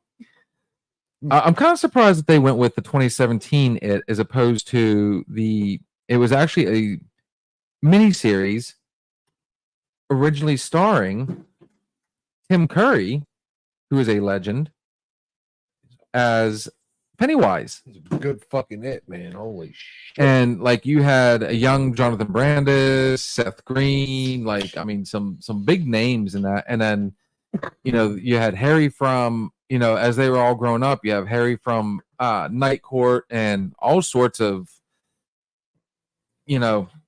so fast forward, I thought they did good with the reboot. That's one of the few reboots I can honestly stand behind, because Bill Skarsgård, who is now going to be taking over the Eric Draven role Oh yeah. in The Crow, he's starting to really take off. He was I can't remember what they called him. He was in the final John Wick movie, which turns out is not going to be the final John Wick movie. Thank Jesus. Praise be the Lord. I need more John Wick. He's actually, he's done a handful, but I mean, him as Pennywise. But you got to think, like him and his brothers, like their dad, were phenomenal. Are the geese flying? Oh, goosebumps. Like that pedigree of Hollywood actors are phenomenal. His brother, his older brother, is well known for playing. I believe his name was Eric in the True Blood series. Okay. Are we doing it? Mhm. Why not? Need a little nip. Well, we're taking our time tonight. I was watching The Ghost. They said tip 3 times, and I heard tipping 3 behind me. I was freaking good. Nick did his own, ghost walk. Don't do it, Nick. So, anyways, Stellan Skarsgård was, he's done so many phenomenal movies. That's, their dad. With Bill being the smallest, the youngest one, he's really starting to make a name for himself. I mean, he's already, he's Pennywise. And that, when the reboot, I felt was very well done. What got me was A little Tim darker. Curry- Go ahead. with Tim Curry in it, because I didn't like the first one. The first one scared me as a kid. So everybody was raving about the new one. It was when he would take his face, and I will always see this, and it freaked me out, but I couldn't stop watching. He would go from having all this emotion, laughing, and Oh yeah, the melt. just like it was like he went from clown to death, and the look on his face, and he fucking nailed it. It went from laughter to like no emotion to like, what the fuck just happened? Then you go right back to it. But there's the fun part about that too. Like his version of Pennywise, he was more laughing, jovial. He was having fun with his victims. Like he would toy with them. Whereas the reboot, he would still toy with them, but he was a lot more sadistic. He was a lot darker. And I liked it better. Like the whole, it changed the whole vibe of everything. Like the original one, I was less scared of the reboot than I was of the first one. Maybe because of the technology used and the way like it came off to me, or maybe my age. But I was able to handle the reboot, and like I wanted more. As a horror pussy, I wanted more. Like I would do another It. oh, look at it this way. My wife went with me to see the second one right here in Grove City. They showed it over there at the Guthrie. And we wanted to go see a movie that night, and I can't remember. I think there was supposed to be 2 movies there that night, but that was the only one they were showing. And she sucked it up and sat down. And of course, when it comes to, children dying in movies, that really bothers her. Which, I mean, if you're human, it should, honestly. Yeah, that's no bueno. So that was what stuck out the most. Very few jump scares, but very well done. I've got 0 complaints about the reboot, honestly. So yeah, I give it, again, me and Rotten Tomatoes seem to be kind of on par with each other. Yeah, and that is according to Rotten Tomatoes and their top 10 rated scariest movies. R. And they were all R. So that was all 10. That was all 10. Now we're gonna have to disagree big time. Have one of those for me. So at this point in the night, Shall do. if you will go ahead and try and post it on the Facebook, see if the link works for you. I want to open this up to everybody. I'm sure this gentleman would like to do the same. We're trying something a little different tonight, and we got quite a few responses. So I'm going to go ahead and post the link if you would like to join us. We've mainly been talking about the stuff of yesterday and today, and right now we're kind of talking about horror movies. And if you and this is something I'm very, very, very, very familiar in, and this man has done trivia with me a couple times. If you would like to join us, click the link. It will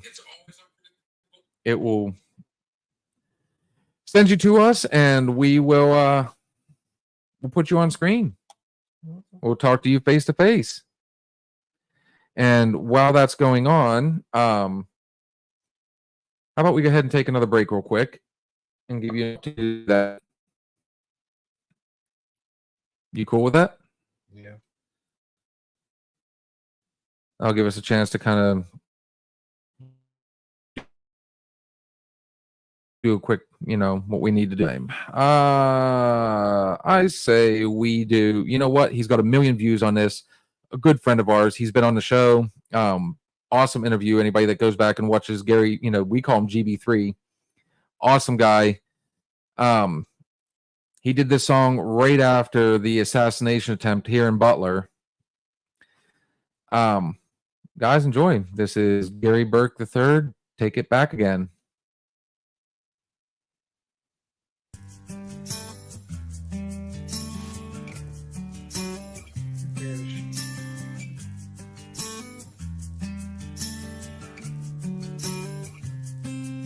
No, it ain't about the vote, it's all about the money. Breaking our back, share our boots, stay muddy. Just trying to make a dime and keep it together. Paying them taxes ain't making things better. Taking our rights every chance they get.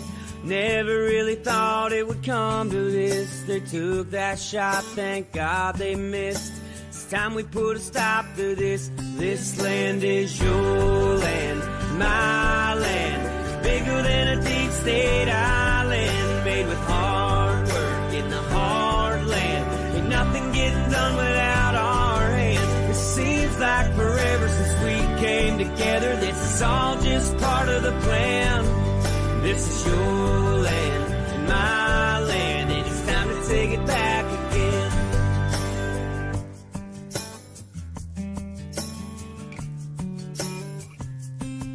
It's a real small club and we ain't in it. It's getting real hard trying to make a living. Sending our cash right overseas while they forget about you and me. This land is your land, my land. It's bigger than the deep state island, made with hard work in the heartland. Ain't nothing getting done without our hands. Seems like forever since we came together. This is all just part of the plan. This is your land, it's my land, and it's time to take it back again.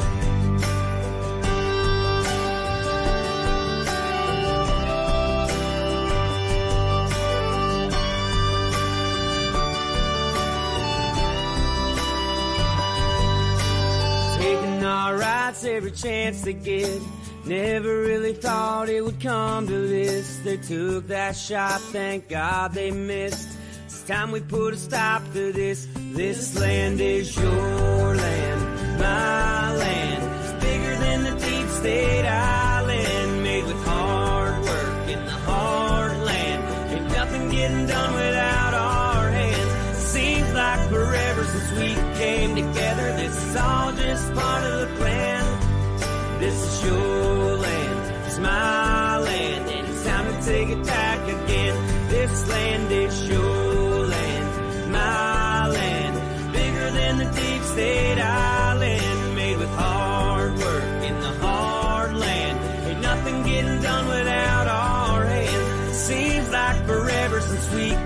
together. This is all just part of the plan. This is your land, it's my land, and it's time we take it back again. I pledge allegiance to the flag of the United States of America and to the republic for which it stands, one nation, under God, indivisible, with liberty and justice for all. Awesome. All right, we are back. Hopefully you guys enjoyed that. That was our boy GB3, Gary Burke III. Make sure you check him out on YouTube. Dude, he's got well over 1 million on that one. We're gonna help him get 2. We've got our first person that's ready to join us. Is it Anna Bam? We've got our first person that's ready. Hi. There she is. Oh, hey. Hey. Come on, let's hear the horn.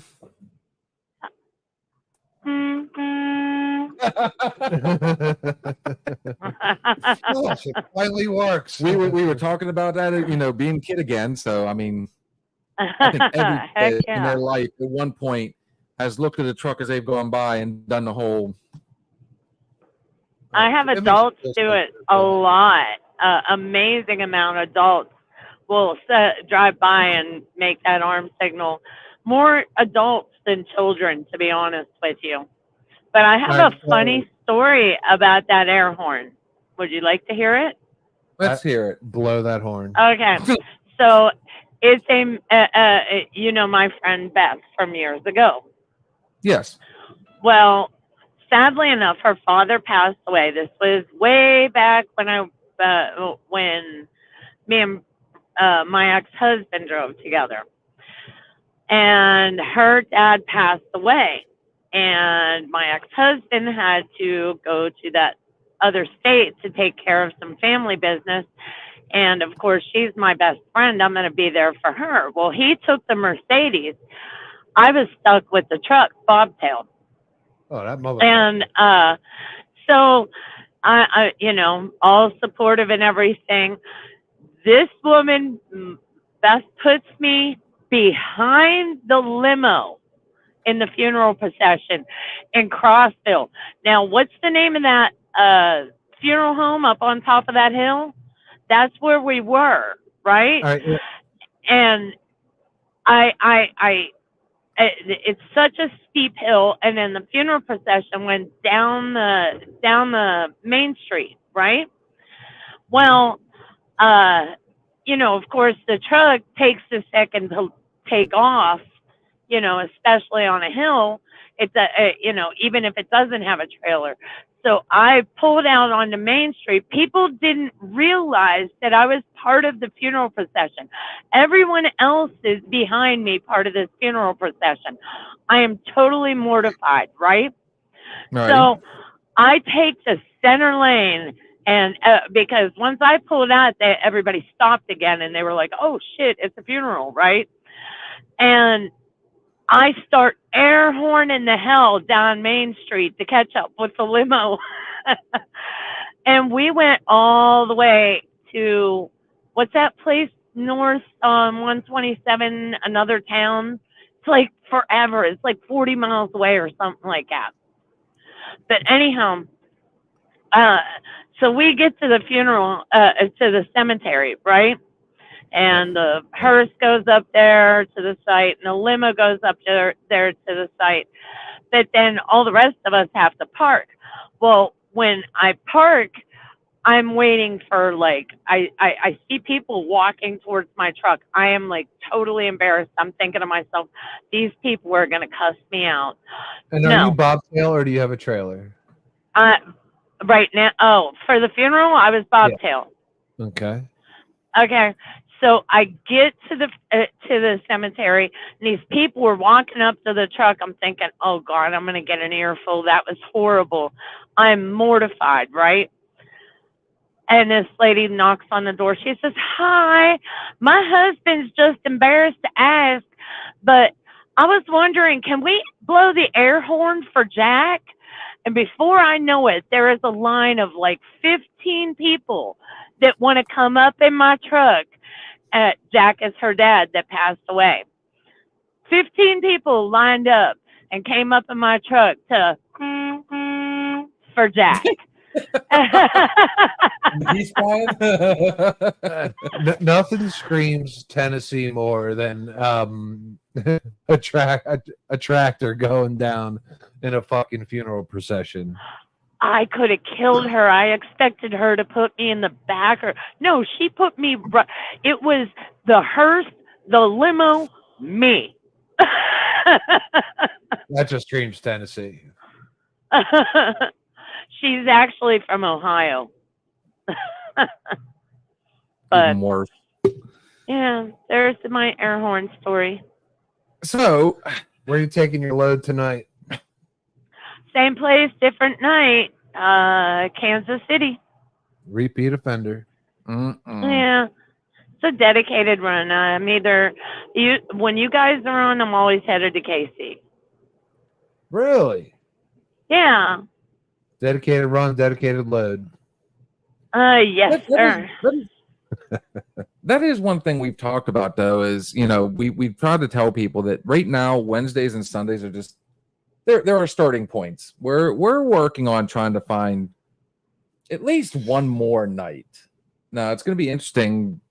I'm on work leave, and he's got, multiple opportunities coming up here at some point. Doing all sorts of shit. Constantly running. Man, I can't wait till we're both working our 9-to-5ers again and trying to do this. Oh, for fuck's sake. I think we can still do it. So you haven't had any interest in truck stories since we last talked? Out there trucking? Not since we last talked. I've got some. You were talking about the lights going out when you were watching that movie. It made me think of. It's not a horror movie. It's an embarrassing moment in life that is funny as hell. Well, there was a time where I finally came to terms with watching scary movies on my own, right? Mm-hmm. Like, I finally got there. I finally grew up. I finally grew the fucking nutsack to watch a scary movie by myself, right? And, it took years. It took 20 fucking years for this moment. I was house sitting in the middle of the woods for a friend. No, actually, it was for my girlfriend at the time. And I told her brother, he's the one that got us together. I was like, dude, I'm renting Paranormal Activity 2. I'm going to your sister's house. I'm gonna watch the dog, and I'm gonna watch a scary movie by myself. He knew I was scared of fucking movies. He fucking knew it. All right, this is what kind of sick fucks I pick and choose as friends. All right, and so I'm up there.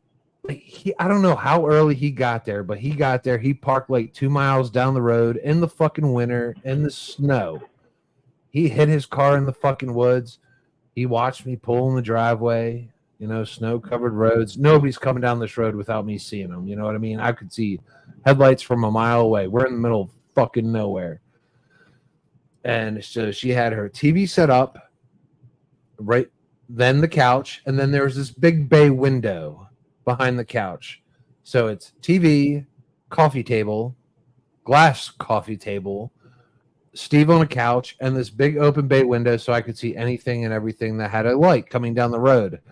This sick fuck, he had already watched Paranormal Activity 2, so he knew when something was going to jump out.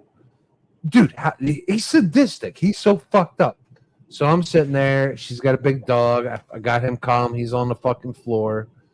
So he knew right when something was about to jump out in this fucking movie. I finally come to terms after 20 years since the Poltergeist to do this shit on my own in the middle of the woods all by myself. He fucks it up. Something jumps out on that fucking screen. He pins his body and slams against the bay window behind me. I jump up. I fall through the glass fucking coffee table. The dog goes fucking crazy. This is fucking horrible. He thought it was the funniest thing in the world. I cried. I fucking cried. It was so funny, and I was so scared. I looked at him, and he's laughing outside that fucking window, and I was, oh my God. I don't know if it was hatred or like that was probably the best practical joke ever played on me in my life. But I about shit a fucking biscuit. If I didn't fall through the fucking kitchen through her table, she comes back. She's like, "What happened to my table?" I was like, "You know what your brother did?" Like, first one to rat, man. It's like, thank God the dog's okay. That's You know, good. you're giving me ammunition. Hey, you know what though? On that note, you, brat, have done the Me? same thing to me. You. Me? Oh, what would be? Let's see. Oh, Witchboard. see that thing glowing? That's my halo. That's my halo. Yeah. I didn't do anything. No, no, no. You're the older Always sister. been. I have been always the sweetest, kindest, loving sister anybody could ever ask for. Look, see how innocent. Pour us a full shot, please. No, your job as the older sister is to come through like the fucking plague at times. You're- What Like, did I do Everything to she did you? was done out of love. no, there's a job description. Older sister, like, yes, you lead by example. You be that model sibling, but Mhm, at mhm. times you need to be the plague. and because of her, though, I am some of my favorite movies are now Witchboard, Witch Trap, both of the Mike Tenay movies. Oh, nice. Linnea Quigley and oh shoot, Do y'all I can't think remember of his- that movie House? Demon Knight. What is it? House? Yes, love it. Where Again, we can go I back to- find it? Where can I Just- find it? I tell you what you do is No. go on. Just That one's mine. Take another one. That one was mine. Yep. Give me warning next I've had time. a rough weekend. Go for it. So that being said, I'm live on mine now. so you were able to get on yours. I think so. Oh, good deal. But so we're all right. So we're doing a shot for We're for Yep. Anne. Billy Big Rigger out there. Yeah, we're gonna come up. We'll just go with sis for right now. But Hauling loads and taking names. if you want to find a movie, here we go. This is gonna hurt. I see it now. We need You that can halo. Half a shot. Half a shot. It's the we Yeah, no. never do. Yeah, no. We learned our lesson. We don't do full shots anymore. yeah, we're just wetting the Oh, whistle. good deal. Yeah, we're just wetting the whistle. Oh, No, just I tell you wait. what, all you got to do is just pull up Google, type in whatever movie you want to watch. Doesn't matter what, I have. and then scroll over to this. If you scroll at the top, it'll allow you to scroll. If you start swiping, I love saying this. Swipe right. Mhm. It'll show you an option. It'll say watch movie, and it'll tell you like whether it's on Tubi, HBO Max, Netflix, Paramount. What's the site? All you got to do is pull up a movie. On Google? Yeah, just Google it. No shit. Here, let me show you. So she wants to watch House. So I would go to the Google search bar, and this is how I find all my movies anymore. And let's just type in House. Okay. And then that was not kosher. That was not very friendly. We're going to say 19. What a rat. Wasn't 1977, 1986, maybe? Like I only watch shit that's on like I watch Netflix. If it's like in like a top 10, or if they There it is. suggest it for me or some shit, then I'll watch it. But man, I'm sorry, you swipe left. Okay. so you don't. You go to the top, and then you'll come across an option. It'll say watch movie, and it'll show you like right there. Did I you can find find it? Yeah, I can find it on Tubi. I can find it on Flex. It says like it's on Amazon Prime by subscription. Philo, YouTube for $2.99, Oh, and then here's all the pay ones: Google Play Movies and Fandango. It sounds like you got to pay to watch House. No, No matter you can where watch you it for go. free on Tubi. The fuck's Tubi? I have Amazon Prime, so I think it was about maybe 2 years ago I looked for it and I couldn't find it. So I was just like, okay, it fell through the cracks. Well, what's crazy is I love Tubi, but it's one of those ones, since it's a free site, it's just at random times it's going to throw in some advertisements. You know, Now- at this moment, until you just said it now, I thought it was a porn site. Tubi. Tubi is a streaming service. A lot of people that like have the Roku, Uh-huh. that's what they go to for their movies, because it's got, I mean, thousands and good movies at that. Like, I mean, they give you quality good movies.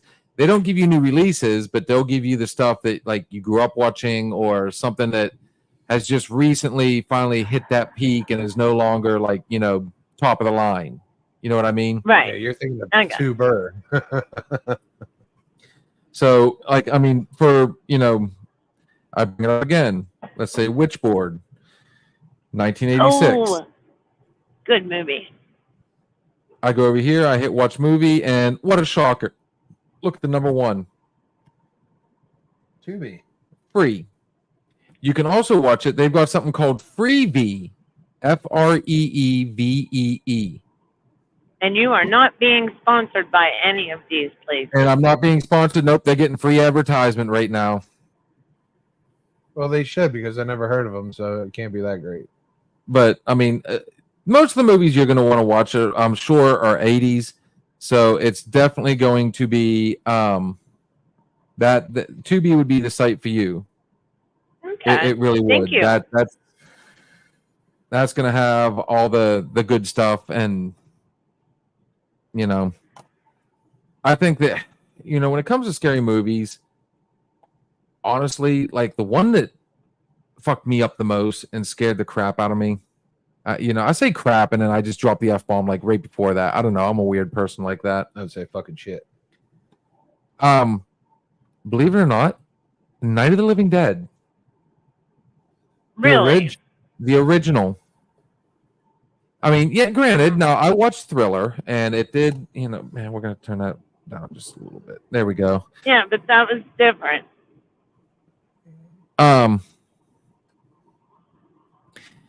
Thriller, you know, yeah, it did scare me. And I was one of those kids that, you know, for the longest time had to sleep with the covers over my head. Because we all know, you know, when you cover your head with a, you know, a blanket, So you're safe. you're safe. The force 100%. Force You know, if you can't get the blanket, then you use a pillow and just cover your face. Yeah, as Because long as I'm You under remember the part Yeah, in the movie, in Thriller, she used a sheet to cover her face, remember? yes. safety blanket. So there was even I remember, like, and you remember when Dad got HBO. Uh-huh. They were scrolling through the one time, and that was back when Nightmare on Elm Street had just come out. Mm-hmm. And the very first scene I ever remember seeing, and he happened to be clicking on HBO at that perfect time, was the famous scene where Johnny Depp gets sucked down into the bed, and then all the blood just like gushes out. Yeah. We should never kill Johnny Depp. So, I mean, I remember all these, you know, but it was Night of the Living Dead, and the first time I watched it was after I was at my step-cousin's house, and because she lived in Evans City, obviously she was a massive Night of the Living Dead fan. So we, you know, I thought, why not? Let's start watching it. She goes, oh, it's black and white. It won't be scary. I'm like, all right, cool. Bear in mind, I'm like, I think at the time, like 9 or 10. And Yeah. we made it a whole, like, you know, as soon as he attacked, like when the zombie first attacks and then kills Johnny and then he's chasing her, you know, I made it all the way to where she wrecks the car and I finally couldn't do it anymore. So fast forward a few years later, you don't want to go that route with me. Then you. Fast forward just a couple years later, maybe even just a year. I kept saying I wanted to rent a scary movie. That was back when you could walk up to that place on Main Street in Zilly. So my stepdad takes me up, and I kept saying scary movie. So what did he grab? He grabs Night of the Living Dead. And I thought, okay, I can do this. He forced me to sit there and watch that entire movie. And it I messed remember me up. that vaguely. And at the same time is when Lost Boys comes out. And that's also when you introduced me to Witchboard, which Yeah. that one messed me up. Because the last thing, and I couldn't watch it But after you that. I can't kept remember. you kept wanting to watch it. Yeah, I think you just ended up like playing it. Honestly, you brought it over because at the time you were a huge Yeah. scary movie buff. I mean, you were part Oh, of the yeah. 80s. Come on. Oh yeah. And that was a very 80s movie. So I made it up to the scene where they're at the lake and his best friend gets killed by the entity Hmm. because they find out, wait a minute, that it wasn't this little kid at all. And this is the big reveal. He was never there. It was this more powerful entity the whole time, possessing, this poor lady. Right. And it wasn't until years and years later I finally got to watch the entire movie. And now it's one of my favorite ones. Now, bear in mind, I also, like my parents, mom and dad, and this is, before the big D. Yeah. Big D. We'd gone to the movie theater or the drive-in, and we watched a double feature. It was Fright Night and Beverly Hills Cop. Fright That's the same Night. time. And I made it through Fright Night, and Fright Night never scared me.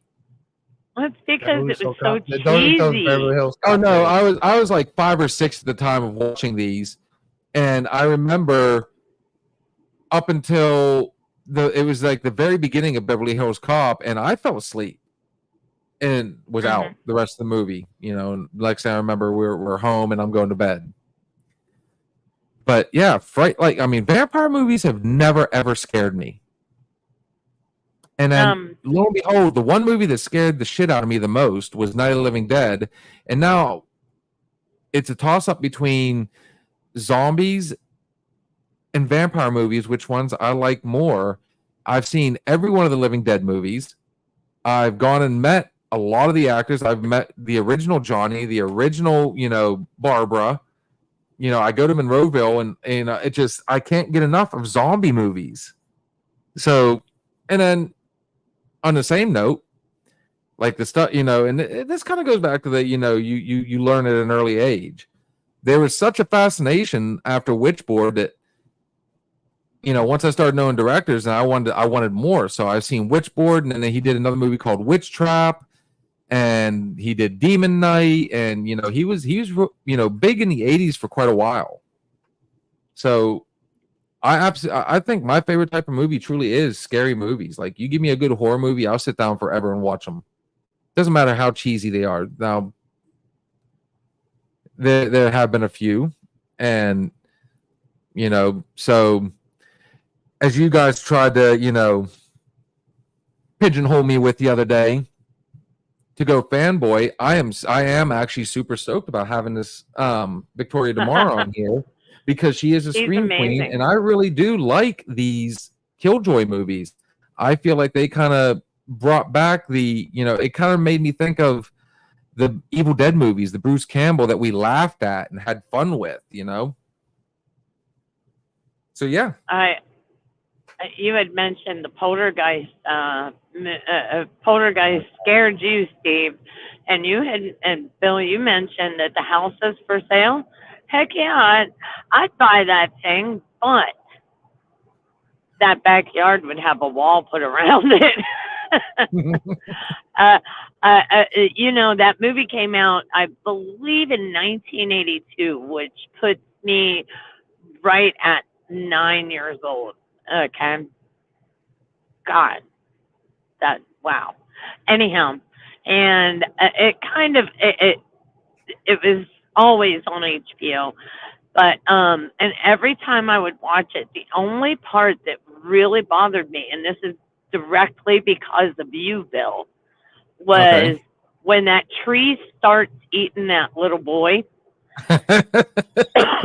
and the sisters just standing there screaming. You were 2 when that movie came out. I was 9. And even at 9 years old, I was like, it's your brother. Go save him. Don't just stand there and scream. And that always bothered me because I was like, I don't care. I'd climb up that tree and save my brother. So see, that's a sweet way of saying I love you.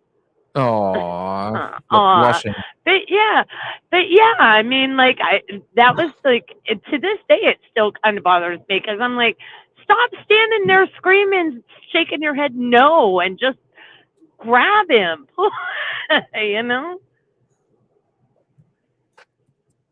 Climb that tree. She's young. I would you save save you me from if it. the puppet clown came out and got me, the clown doll? Well, in scary movies, common sense goes out the fucking window. Yeah, Well- see, now there's a whole nother monster right there. You run upstairs. There's this. All right, so Night of the Living Dead, right? Yeah.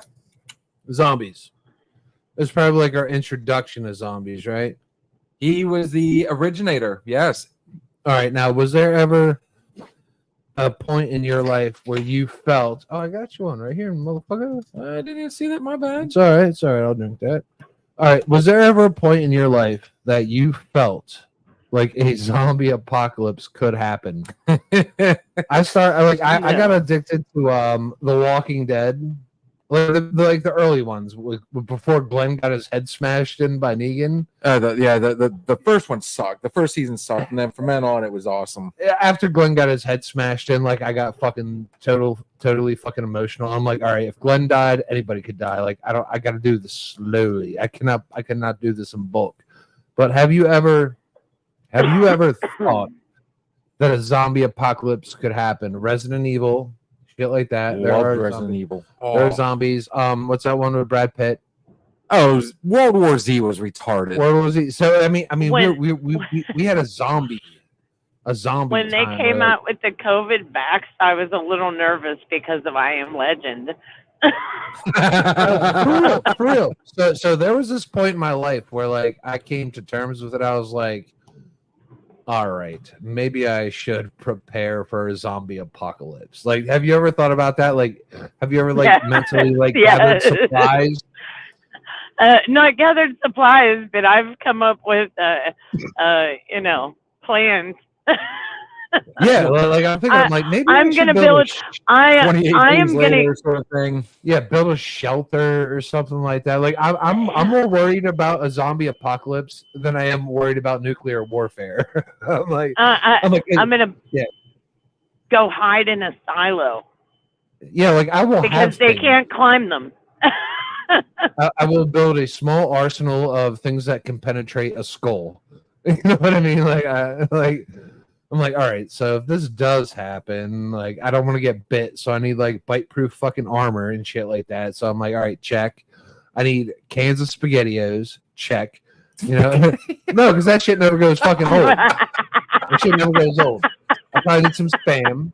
Oh God, no. Yeah, I'm thinking about non-perishables. They have to last at least 5 years. So I'm gonna live in this bunker for 5 years. I'm not going out like everybody in the movies, and they have to like poke their head out and they need to go find supplies. I'm gonna have those. Like I'm learning from Rick. I'm learning from Glenn. I'm learning from the hot chick in Resident Evil. Like Mila Jovovich. Mila. Yes, she has taught me things. Like I don't need to kick below the belt. I need to like put my foot through their head. Like so it's not like I sit home and practice ninja moves where I put my feet through their head. But I have considered preparing for a zombie apocalypse more than I have prepared for nuclear warfare. Nuclear warfare, we're fucking done. Take me. Wink. You know what I mean? Wink. Well, I mean, nuclear brings zombies. I mean, the premise of Night of the Living Dead was a satellite crashed to Earth, releasing nuclear radiation, and it animated the dead. But I actually thought about it. I'm like, well, if people start running the street and they look hungry, I should be a little bit more prepared than I am now. SpaghettiOs and fucking a bow and arrow, Daryl. I'm going to have a shit ton of fucking arrows. You know what I mean? I'm gonna be like a bow master. the Come on, guys. Where's all zombie. the scary movie people out there? I mean, I know you're watching, and you know what? I'm gonna do something real quick. I'm gonna say, at least for this episode, because past conversations has told me that there's scary movie fan. How about we sheathe the swords for one night? Let's hear about scary movies. What do you mean? Just for the fun of it. Hear What? about scary movies. Isn't that what we've been talking about? There's a little bit of a call out there, but in a good way. Confused. Keep going. Are you as confused as me, Steve? I'm confused as fuck. Uh-oh. We're on There's Bill's telekinesis, I guess. They're a scary movie fan. We've been doing scary movies for over an hour. So I want to hear some. There's some specific people on here. I want to hear their opinion of scary movies for once, outside of. It's my way of saying cheers. Cheers. The only time I've ever been afraid of zombies, Coda was trying to get me to play video games, and I'm not that coordinated, and he had me playing, was it Call of Duty, but against zombies. And Yeah. I was so excited because I killed something, and then I turned around and I got ate by a zombie, and I screamed because it scared me, and then I started crying because and I still can see that zombie. It scared me. I don't like zombies. Scare me. I don't like zombie movies. They're icky. I love zombie But- movies if they're But done I'm right. afraid of they're- I'm afraid of Pet Cemetery. That movie got me. Yeah, well, bear in mind, look who the guy who wrote that book. I mean, that movie was, and I wouldn't even Twisted. say, I wouldn't consider Victor a zombie. That was just, and I say that because if you think back to American Werewolf in London, Mhm. they were told not to get off the road, stay out of the moors. They went in the moors, and the werewolf attacked both of them, killed his friend. His Mhm. friend wasn't a zombie; he was a ghost. But every time he would come back, he was more and more and more. He was basically rotting right in front of him. Mhm. So when Victor Yeah. came back to, tell him don't go where the ground is sour, he was a ghost. Yeah. Not a zombie, but I guess to a certain. Well, I mean, on the other hand, when they bury them in the dirt, do they?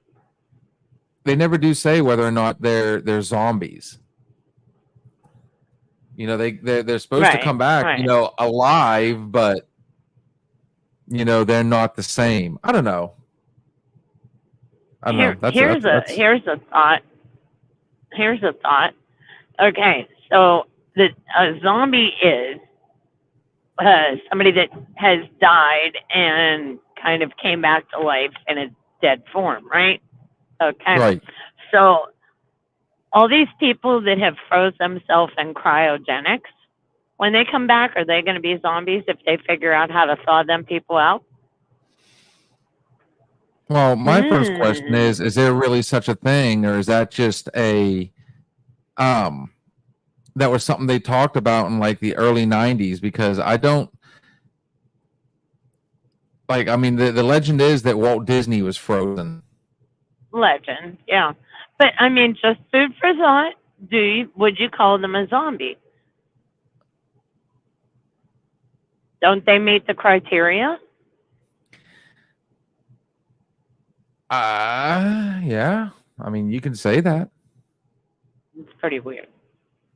I don't know. That's just kind of one of those. I don't know. That's a good question for everybody. Well, I mean, let's get the Right? crowd What's involved. everybody's opinion? Do you think that if cryogenics is real and they figure out how to thaw them people out, whether or not the people that come back would be considered zombies? With you know, so I hop kind of like that. hop on or answer us. Go in the chat. Give us your opinion. What do you think? So, on that note, we are going to do one more break, and then we're going to regroup and let's see what everybody's got to say. So, we are going back to our friend GB3, Gary Burke III. This is my personal favorite, Freebird Kiss, and we'll see you guys shortly.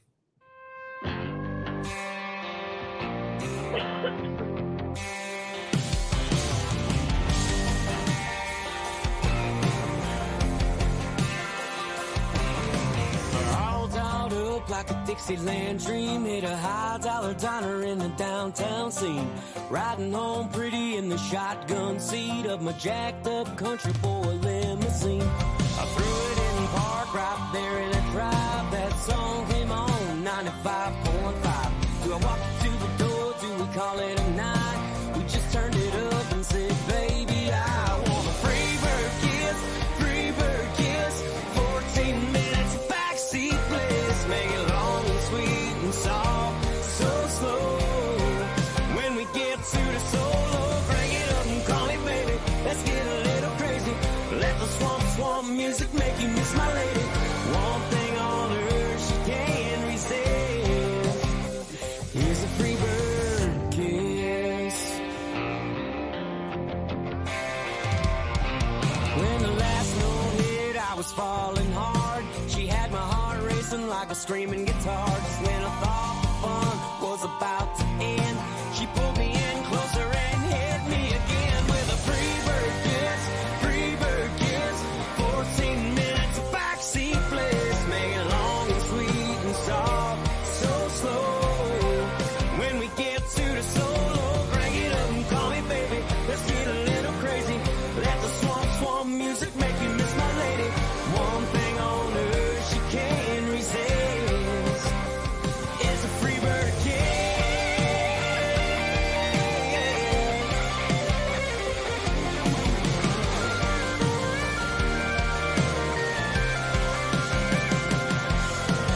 Free bird kiss, free bird kiss. Free bird kiss, free bird kiss.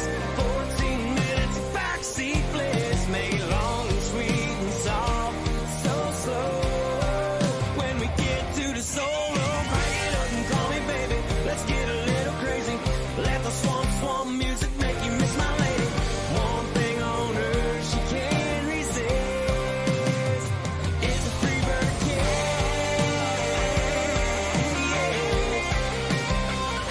Free bird kiss.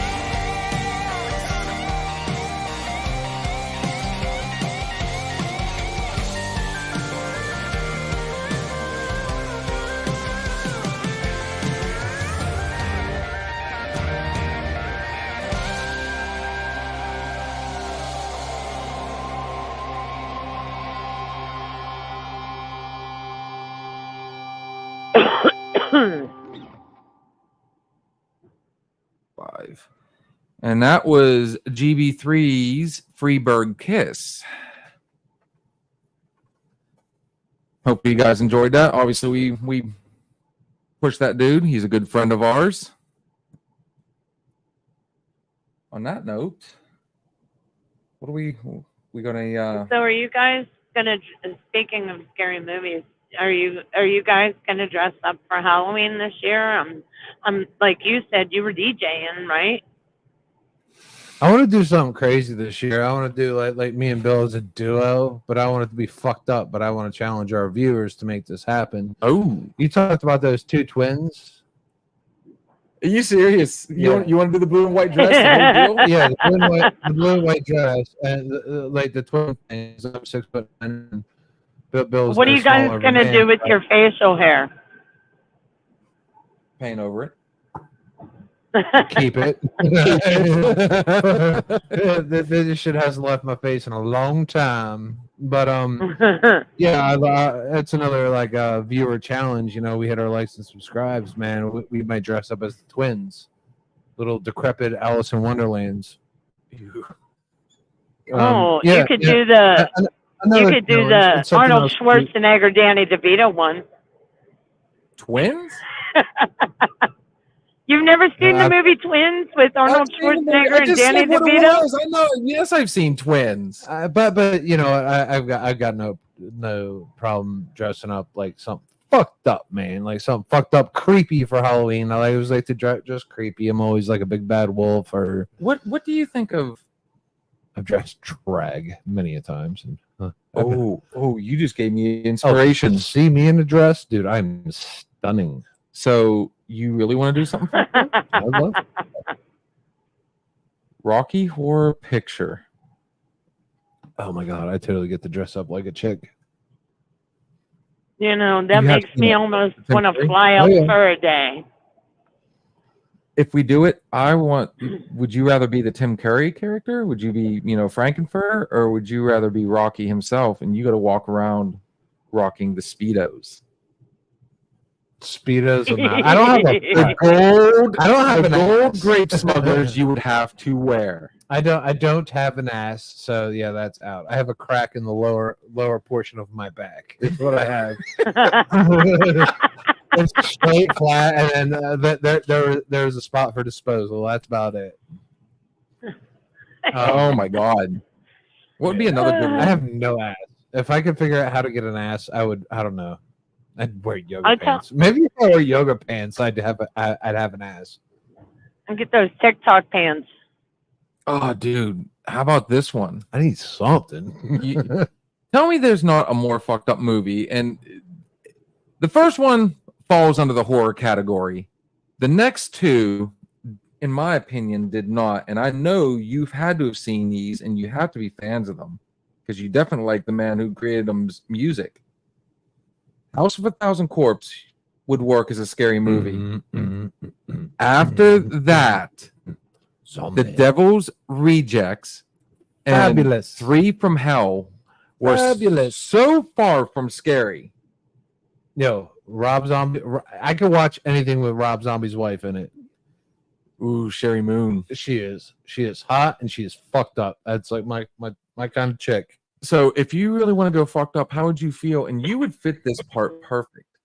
And I'm sure we can find the costume. Are you gonna make me the tall? Tiny. You're right. He was mutated. There's nothing about me that is mutated. I am right here. I can hear your thoughts. I am not mutated. And he always had his head like this way. You just walk like this and Yeah, and I don't have to speak. All right, there's a plus. You know, I could Oh. see, as strange as it is, we're going to go kind of children's for a second. What is it called? Nightmare Before Christmas. So I've always, Jack has always reminded me of you. You should be Jack, and then Oogie Boogie. From Nightmare Before Christmas? I could be Jack. Dude, if you rock the Bill Jack, could be Jack, and Steve could be. You look like Jack. You got that round head like Jack, Bill. Me? I figured I'd be the Jack Skellington. Yeah, you got that. You got that dome. I don't know how to take this. I don't know. It's a compliment because Jack is the coolest ever, and he's been cool for like what 30 years now. Yeah, he's And Oogie definitely Boogie's cool too. So they are all cool. And then see, Sarah would be the perfect. She would be the perfect. Why can't I think of her name? Sally. Sally? She would be the perfect Sally. Yes, you Oh. could be Jack and Sally. Oh, And I yeah. gotta be Sally. The Huh? fuck? No, Sarah. Sarah could Oh, be thank Sally. you, Jesus. Yeah. All right. I thought you said I'd Yeah. be the perfect Sally. I was, what the fuck? No, Oh my you God, would be dude. you'd be a good Oogie Boogie, or either Lock, Stock, or Barrel. You call yeah. Oh my God. I don't know how I should Mayonnaise take on the that. meatballs all over. I don't know how I feel about that. So for people that Oh. don't know that story, real quick, on Oogie a side note, Oogie Boogie. one of Oogie our Boogie was many cool. DJ nights, Oogie Boogie had an ass. we stop at Sheep, and we get our food, and Steve couldn't hide it finally because there was one time he saw me put mayonnaise on a hot dog. It's disgusting. Ugh. So it gets What is better. wrong with you? All of them. It was all of the mayonnaise. So he orders a meatball sub, and he finally looks at me and goes, "Dude, I'm gonna have to admit, I got mayonnaise on my meatball sub." The woman prepping it ran with that for some reason. I guess maybe because there's nobody in it. I don't know why, but Oh, it disgusted her. she was so disgusted by that order that how they normally say, "Oh, number 429's done. We got order 429." She goes, Mhm. "All right, meatball sub with the mayonnaise."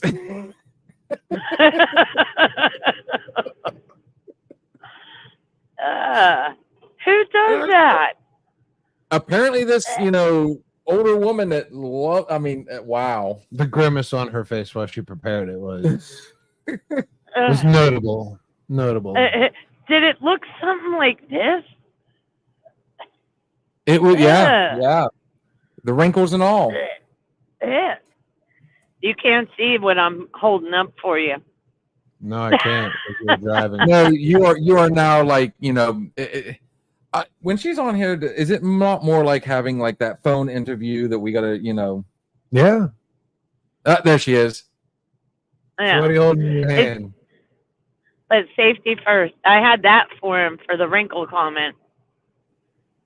Yeah, Ah. that wasn't me, man. That was not me. No, that Oh, was I directed know.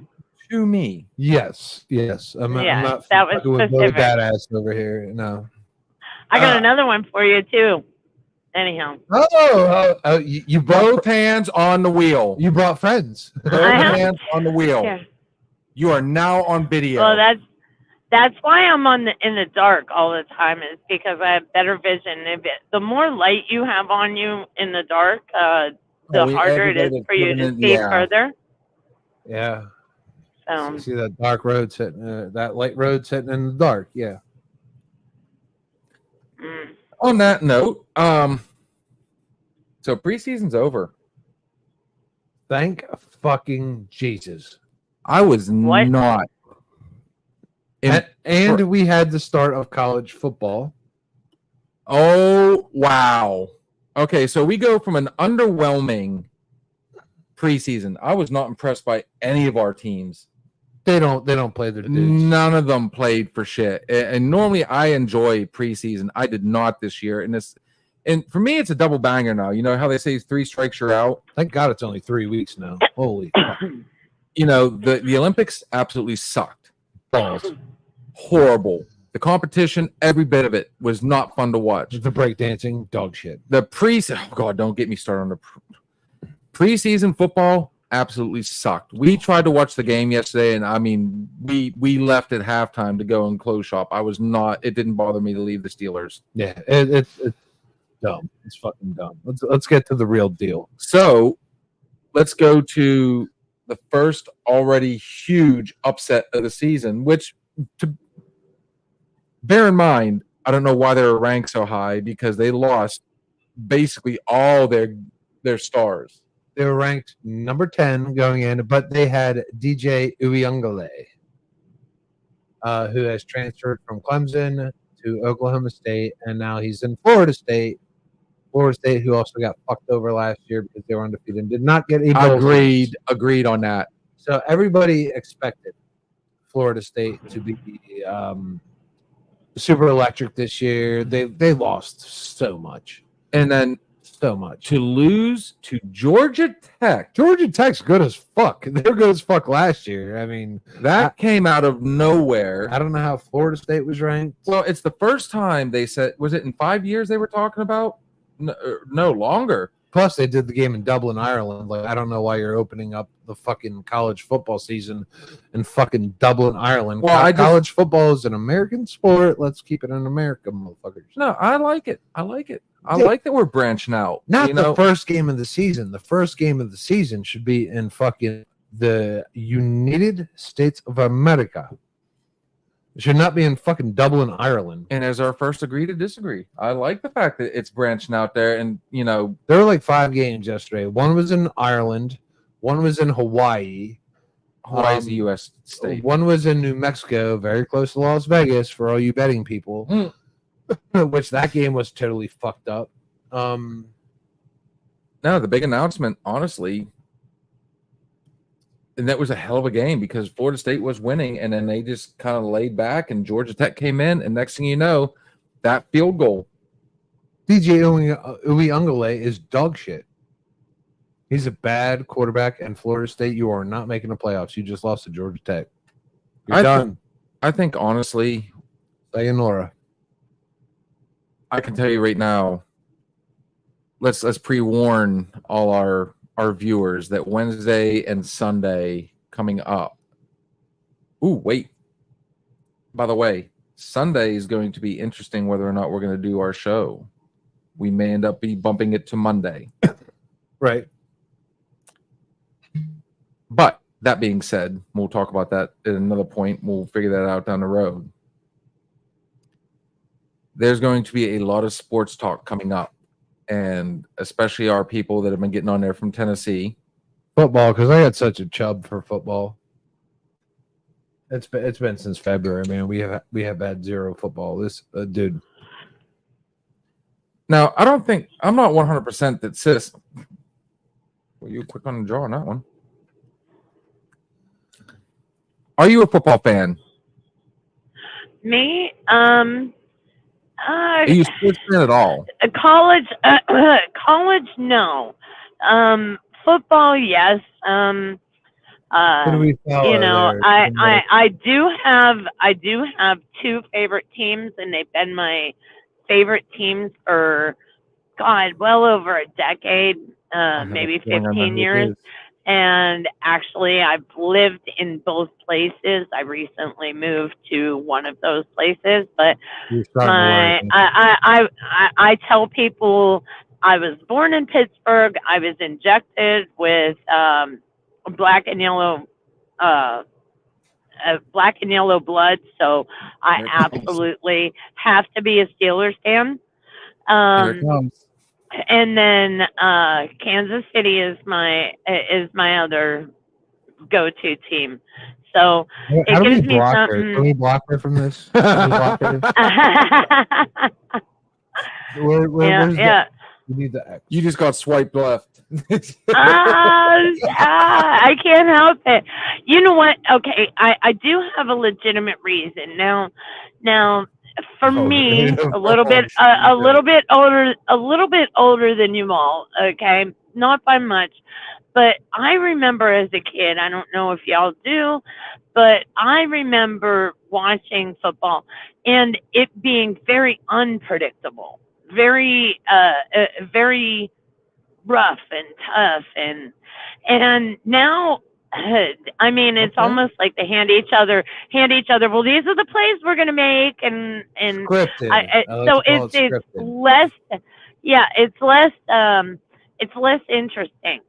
But what I like so much about the sports is the fan base. Okay, so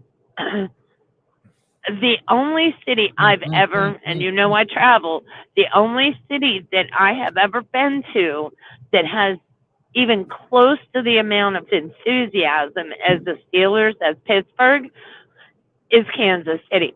They are just as crazy about their sports as Pittsburghers are. So You've never that's been to actually Philly. Yeah, but how often do you see Philly Nation at another game? So she's got a legit exactly. argument there. And as far as other sports, I do like hockey actually, and I do like the other football, soccer. I like FIFA soccer. Yeah, they're football. And You so, like soccer? I like soccer. oh my God, yes. Dude, And if you it's want, growing. No, I it's bet. I bet so soccer- awesome. Nobody likes soccer. Soccer sucks. No, it does. Oh my God. No, No, the rest of the world you- loves soccer. Because they don't have the NFL.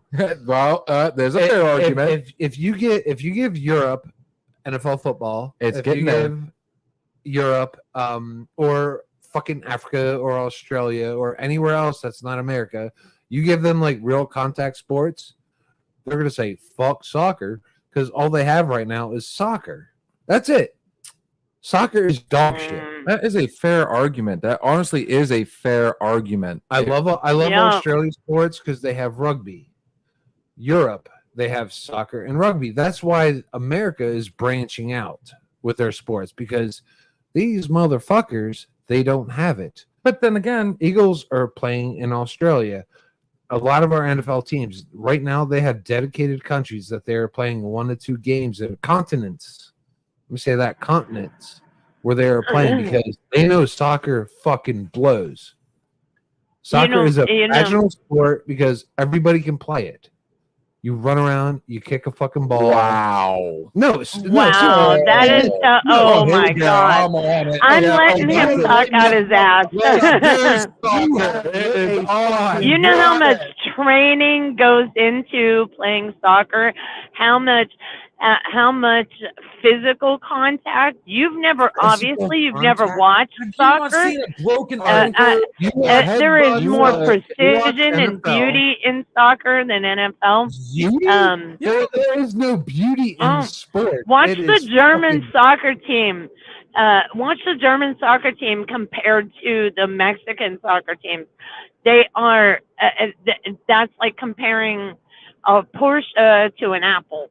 You know, This morning- seriously. This morning, It's- I woke up. Yesterday, I woke up because I bet on sports. And you know what I love to bet on? I love to bet on soccer. There is only 2 countries in the world I will bet on. One is England, and the other one is Germany. I know all their lineups. Germany is and badass. Germany is badass, and England is also badass. Erling Haaland scored 3 goals in one game for Manchester City the other day. Badass.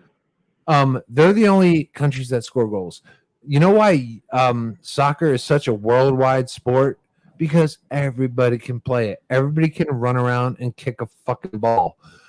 All right, it's not that fucking hard. Nigerians and Arabics. I was over in Saudi Arabia, Iraq, Iran. You make it sound like Americans are the only ones physically capable of doing NFL football, and that just doesn't sound right. Wrong. On the note of NFL though, Oh, we're totally breaking it. Mexico is big into NFL. Do you know who nationally is Mexico's favorite team? Now, yes, there's some stragglers, but do you know who? You can go down there and buy all kinds of stuff from one particular U.S. team. Do you know who it is? Pittsburgh Steelers. Yeah. The fuck out of here. That's dog shit right there. Nope, that is the honest to God truth right there. It is. You can That Google is it. Even. 100% true. All right, the world loves soccer Yes. because they don't have the NFL. They don't have Major League Football. They don't have NHL hockey. My favorite hockey to watch is up there in Sweden and Norway, where we get most of our players from. Russia. I watch those sports because that's where we get all our Evgeny Malkins, In Canada. Bobrovskis and shit like that. You know, In Canadian, because, Mhm. so, and even the NBA, we're taking all of our players right now from Right. Europe. Doncic. Wembanyama, France. You know what I mean? We're taking all the players. They can't create their fucking own leagues. You looked at the Olympics this year. USA will go to the NBA, to basketball. There were teams that gave the USA fits. Germany, France, all those players are in the NBA, man. Okay. Now if Europe and fucking, I don't know, fucking China and shit like that, if they like started their own league and stopped letting everybody go over to the USA where they pay the money, man, they would stop watching soccer. Soccer is a dull sport. It is not a dull sport. And Dude, you're lucky It if is you get not. 3 goals. I'll tell you right now, 90 minutes and you give me 3 fucking scores. That is dumb. That's boring. And you can tie. And you can tie. Seriously. In what sport can you fucking tie? baseball, football. You can't tie in baseball. Football. You have extra innings. Football, you have overtime. And in soccer, if you end in a draw, you get 1 point. So it's okay. You rather sit there and hold the ball and tie. I would not. You want to win. But you got to think, even the Steelers have lost. Well, they haven't. They went to a tie twice in just the last couple of years. When would you ever, as a competitor, go ahead and high five someone and be like, "Hey, man, great tie"? No, you want to win. Great There should game. be no fucking tie. There should be no draw. Yeah, great game. Great game. That's why everybody they wants to all see say who it. win, but when it gets to a point where you're both so competitive, it doesn't matter. You could be as you would put it, the biggest dog shit team out there. There should be no tie as a final result. You should always play. Someone should walk away the winner. Because you're playing in sports because you are a competitor and you want to compete and you want to win. You should not play to tie. But even in football, if we went to overtime, first off, you're risking more injury to your team. Welcome to the $1 million that you earn. Now that I can agree with 100%. You earn millions of dollars to win. But at the same time, I mean, Not even tie. like baseball, hockey. The only thing that I can't remember the last time an NBA team went to a draw. You can't. They will have multiple overtimes. Same thing with football. No, football they can tie. Yeah. There's like X amount NFL of does overtimes. tie. And the Bengals love doing it. Like I think the Bengals have done The Steelers have done it. Detroit's done it. You do not play to lose. You do not play to tie. You should always play to win, especially when you're making millions of dollars. There should be no fucking tie. But as far as and soccer players make more money than anybody else in the fucking world. No, seriously, look at the money that Erling Haaland makes for fucking Manchester City. Yeah, but look at it this way too. Rodrigo makes You can go to the Man outlet United. malls right now. Go to Nike. You can go to Adidas. You can go to all these sports stores that you and I both shop at. And you see a lot of Messi. One of the richest men in the fucking world. Yeah. And he plays soccer. And the thing of it is one of the fastest growing sports. Like everybody, the rest of the world might be picking up on NFL, but you got to look at it this way too. The U.S. is, soccer's really starting. You got the MLS, you got the Major League Soccer team. Soccer's nationwide or like worldwide. It is, and it's called the beautiful game for a reason. Who the fuck called it the beautiful game? Everybody. That is actually one of its. Except me. Everybody except you. Except me. I watch a shit. But you You'll look be at it this way. surprised how I much was soccer actually I watch. watching golf today. I was watching golf, and my wife sat down, and she goes, "Why are we watching golf?" And Connor even said it best. He looked at her and said, "It's the new Bob Ross." We used to watch Bob Ross painting because it was relaxing. I can't get Bob Ross. Mm-hmm. You're stuck with Bob Ross. It's ruined. You are absolutely ruined. And if you keep it up, I'm going to give you Bob Ross. Now, if you give these countries other sports, and I'm not particularly knocking soccer. You just did for like the past 20 minutes. No, yeah, I was just gonna say, you should stop talking. the only thing that like gave me any respect for soccer was watching Ted Lasso. Like Ted Lasso, like kind of like I was like, okay, I can deal with this. You know what I mean? Like I would try to get through, but there's a reason we're expanding all over the place. There's a reason all their players are coming here and like all like our notable sports. But seriously, the fake injuries. Tell me something about the fake injuries in soccer. Oh, it's part of the entertainment. That's why everybody loves it. Did you not Yes, watch this in the NFL the other day where the dude, like, he absolutely 100% sold in every set, like almost like professional wrestling sold. He got hit early. All right. And he absolutely, you know, we're talking like a 300-pound lineman on the offensive line got absolutely pushed backwards, and he did like 3 or 4 somersaults and so on and so forth. So that's a rare circumstance, but you watch every soccer game. Soccer games are 90 minutes long. Okay. All right. There are no injuries and there are no substitutions until you hit 70 minutes.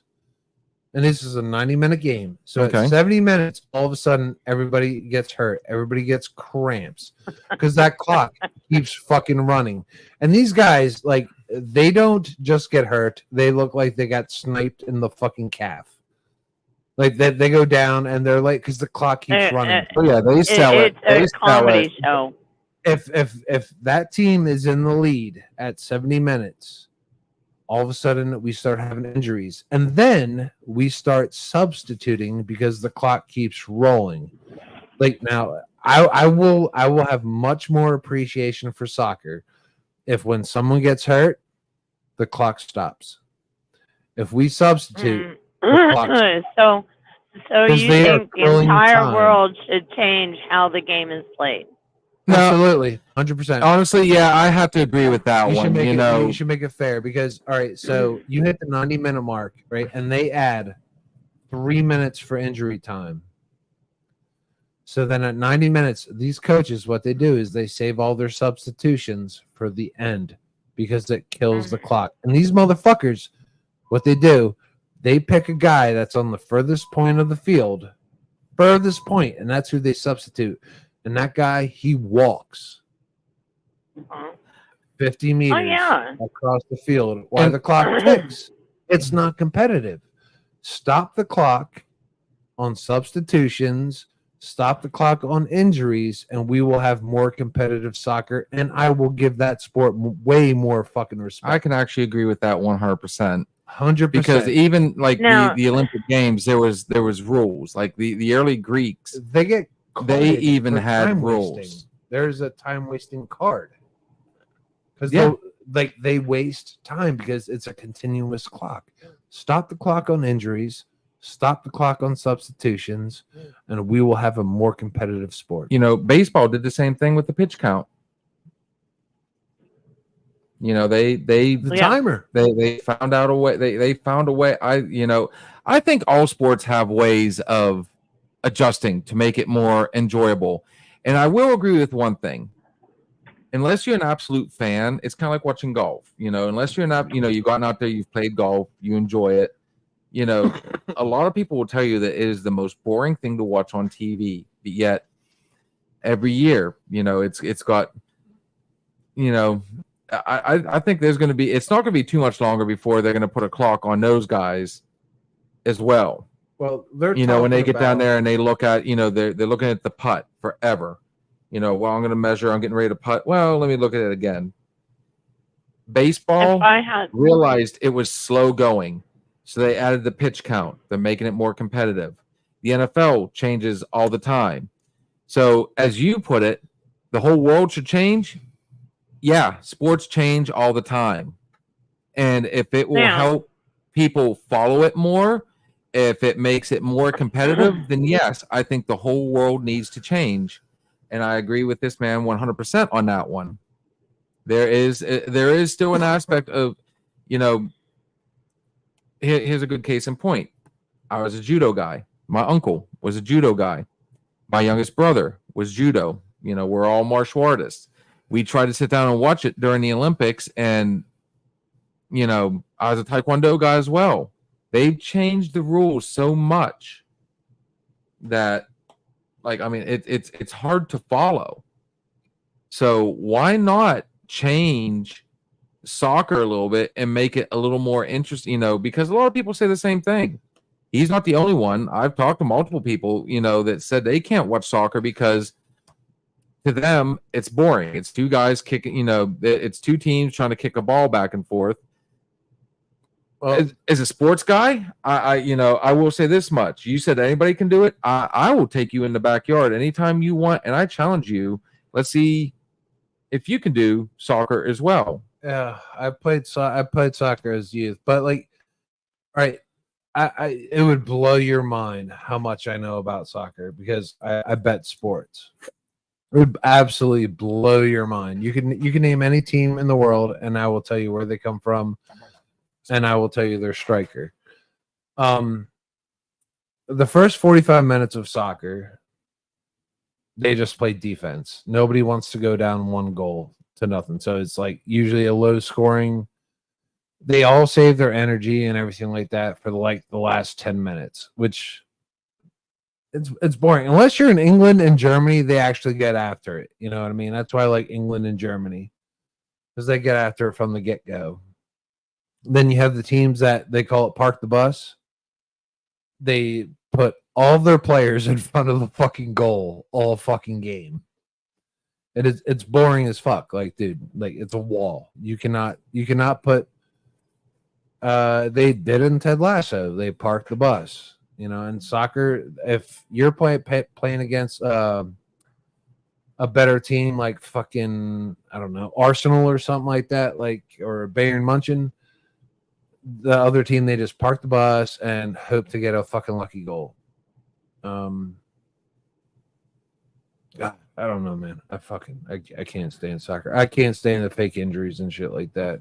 Because you know what? I will watch a soccer game and then I will watch rugby. I will watch football. I will watch basketball where there's actual contact. I'm like, all right, so if this soccer player went on that basketball court or that football field, he'd be dead. Because all this guy did was walking to him, and like, I don't know, man. I got zero respect for soccer. Okay, so here, we got a fact check here. It just got sent to me. According to roadtrips.com, 5 billion people watch the World Cup final, while the Super Bowl is actually the 8th most watched event with 115 million viewers. Finishing above NFL showpiece are the Tour de France, Cricket World Cup, Women's World Cup. Yeah, cricket. Cricket takes like 3 days. Women's World Cup. You know, and you know what? I've watched cricket. You know, it's actually interesting. I can't say I can fully get into it. It takes but days. It goes Olympic Games, Winter Games, and the Champions League. Now, to be fair on that one, soccer has been around a lot longer than the NFL. And soccer is a unifying, a world unifying.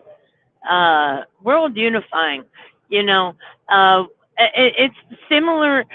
Okay, it's similar to the NFL in the way that the NFL brings the United States together. You know, almost every state has its own team. Almost every state has its own team. Almost every country has its own soccer team, up to and including the United States, which the USA women's soccer team have won their World Cup. The United States, right. USA has won. They've got a great team for the past several years. Not recently. You know, so I wasn't it like 2 years ago, last year? Yeah, that's not recently. Yeah, they've been dog shit for like the last 2. Yeah. Trust me, I bet them and they let me down. No, I mean Germany and England soccer, that's a different thing because those Those countries are diehard and they're passionate, and they pay for the best of the best. Even Italy and Spain. USA. How I even came into it. Yeah, go. Yeah, go ahead. Go ahead. I was going to say how I even got into it, into soccer was somebody I knew that was from Mexico, and he kept wanting to watch the Mexican soccer, which is I really got into it, like really got into it, and then I started watching FIFA, and the first team that I watched play was Germany. Now, if you watch Mexican, I forget what their it's the soccer equivalent of the NFL just for Mexico alone, right? It's like the MXL or something like that. Yeah. Yeah, I forget what it's called. I can't remember what it's called. I'd have to Google it. But Towards the FIFA league. But then I watched the German team, and it was like watching the difference between a children's football game, like I'm talking like the little guys that are still learning how to play, compared to watching the best NFL team that's ever compiled together. The Germans try to score. The Germans are, well, even just their form. Their form is just precision. It's beautiful. Oh, you called it form. You are such a soccer nerd. Oh. She called it. They're in good form. That is, if you watch soccer, you don't call it like how good they're doing. You call it their form. They say the same thing in golf. Nice form. Yeah. But they call this like team world. Yeah. Like this team is in better form than the other. Wow, Billy Big Rigger, I never had you as a football fanatic. Football. Football with the U and the umlaut. I like football. I don't like. Football. I like football better than football. So who's your favorite player? Who's your favorite team? Fuck it. I kind of okay. So honestly, I kind of have gotten into Barcelona or Germany. Barcelona. The reason I say Barcelona is probably like more of my peers that I was watching with initially, kind of that was their favorite team, so I kind of just I'm on that boat. Are you sure you're trucking in the United States of America right now? Oh, you haven't told him about me, have you? I know Kansas City might be a whole new world. I'm extremely multicultural, so. Remember, let's take it back a second outside of soccer. Do you remember when she said that, Kansas City, and they kind of started, we went off the sidelines. So my stepbrother moved to St. Louis, Missouri from here. He's born and raised here, moved to Cincinnati and became a St. Louis. Remember when the Rams were there? And before you knew it, that was back when there was Marshall Faulk and, Oh, yes. And before you know it, it was St. Louis. Everything was St. Louis. So I don't know. It's not exactly uncommon for somebody to go somewhere else. My wife, born in Tennessee, you would think she would be a Titans fan. But because of me, and it's because of the 2005 NFL draft, I made a big deal about Ben Roethlisberger, and before you knew it, she was a Steelers fan. But then again, I kind of force-fed it down everybody's throat. I'm not going to lie. Right. It's not exactly uncommon for somebody to move to a new area, and But to be fair, I remember. Do you remember when we lived in Tennessee back in '94? That first go round. You came down for a visit, and it's kind of what inspired you to move to Tennessee. Yeah. You know, you liked it down there and everything. Do you remember meeting a guy named his nickname was Cutter because he worked at the mustard place, and the very first thing he asked you when he met you, he goes, okay. My first question is, who's the best NFL team? And you went, nope. You said Dallas. Dallas. I was a big Dallas fan. And that was actually... We are done. And then he said, who is the best NASCAR? He said, do you watch NASCAR? And you said, I do. He said, who's the best racer? And you went, Earnhardt. Dale Earnhardt. Agree. All right, you're salvaged. I would not say he was the best, but and he was super nice too. Okay, keep in mind back in the 90s, Dallas was the team. And then let's see, my favorite funny car driver is John Force. Okay. Do you remember when I had all that John Force stuff on me all the time? This is also back when you were you were big into cars. Oh, yeah. And you know what? I'm having a yard sale this weekend, and I have all these replicas I'm getting rid of. Yep. You selling shit? Why the fuck are you selling good shit? You know what? Do you want me to be honest with you? I am going through a transition in my life where I have so much stuff. When I moved from New Mexico to Missouri, I went from a 2,000 square foot home to a 900 square foot home. So I did downsize a little bit. Well, now I'm in this 900 square foot home, and I still have like 1,500 square foot of shit. So I started organizing, and that has two reasons. Main reason being I just feel so cluttered. And, my children are range between 26 and 33. Okay, so at this point, I kind of know what they want and what they don't want. And I have a bunch of stuff that's just stuff. Like I don't do anything with, or the thought of just in case I have this, just in case I ever get back into this, or just in case I haven't, those replicas have been in a box for a greater portion of 20 years. Why do I need them? Just to move them from my wherever I feel like living at that moment. And okay, so I have a friend. She has inspired me. One of my closest friends. Her name is Martha. She is 70. Martha, you are old.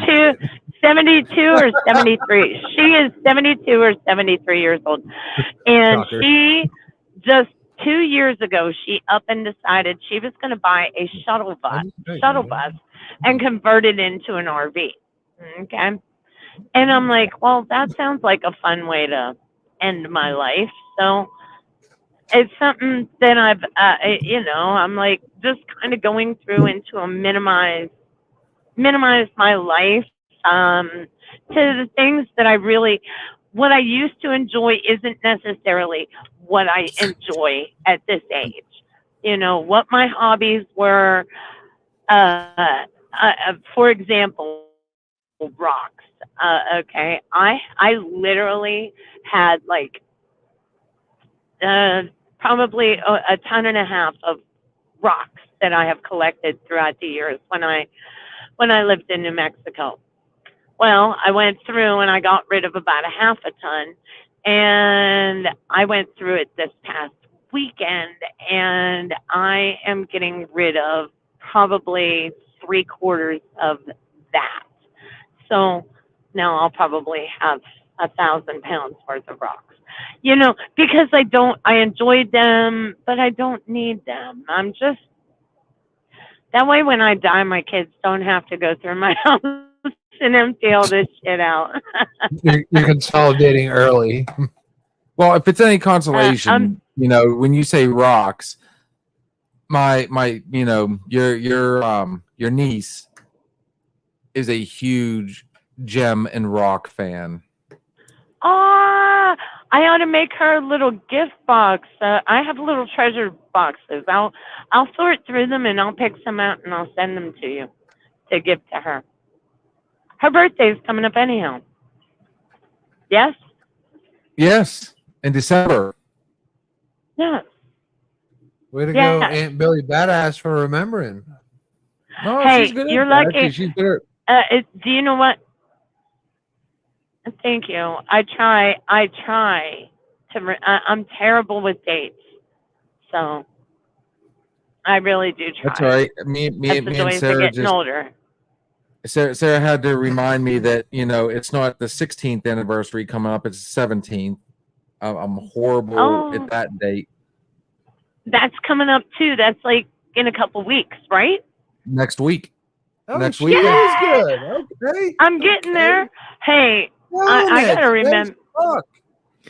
So Bill, on that- in all honesty, I can remember your birthday and Josh's birthday, but not Mark's. I know Mark's is in January, but it's at the end, right? Yes, All right, so I'm Yeah. gonna give you another one. When's Bill's birthday? this is easy, dude. She's gonna nail this. January 19th, 1980. Don't you? It do was one of my it was my most excited day of my life. Like I was Oh my goodness! so yeah, you had a little excited. brother. I was I'm gonna put another I one was on your- visiting I was visiting Dad when you were born, and at that time, I only got to visit him every other weekend. And your mom went in labor with you while I was there, and that kind of scared me. And then they sent me to the neighbor's house, and when he came back, he was so excited, and yeah. And then I found out I had a baby brother. Yay! I'm I sorry. am 3 days older than young William here. So I'm January 16th, same as Martin Luther King. So I'm adding that to your plate. There you go. Well, Remember that date. When's And I my will make birthday, a Dale Bill? Earnhardt replica. When's my birthday, Bill? March. March what? You're getting warmer. I'm getting there. Warmer. Why? I keep wanting to say March 13th, but I know that's wrong. You have multiple That's siblings. incorrect. But it's March because 24th. I knew this shit. if he got that right, I'm Nope. gonna be so upset. Okay. No, March 8th, March 8th. 8th, March 8th. 1973. That was what I was March gonna say. 8th. I was about to say March 8th. I was actually Oh, going to say my March 18th. I God. don't know. I was gonna say 8th. It was on the tip of my tongue. I was like, So on a side note, I called her one time, and it was March. I knew it was, I knew her birthday was in March, but this is after she'd gotten off Facebook for a while. And I called her, and I was gonna, I was actually gonna dig, and lo and behold, she was already at a restaurant when I called, and it just so happened. So it's in there somewhere. I called her right on her birthday. You were Yeah. with a friend for your Yeah. birthday, and I happened to call on your birthday, and I was going to start digging around to make sure, to find out, because I knew it was somewhere in there. But lo and behold, hey, hey Terry, sis, you want to see Yeah. you want to see the geese fly? Uh-oh. oh, for fuck's sake.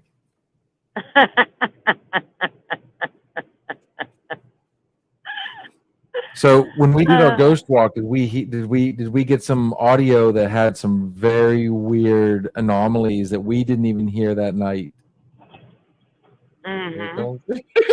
It's right there.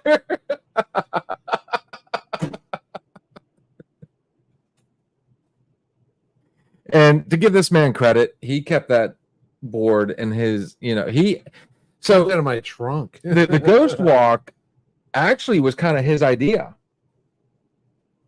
And we ran with it one night.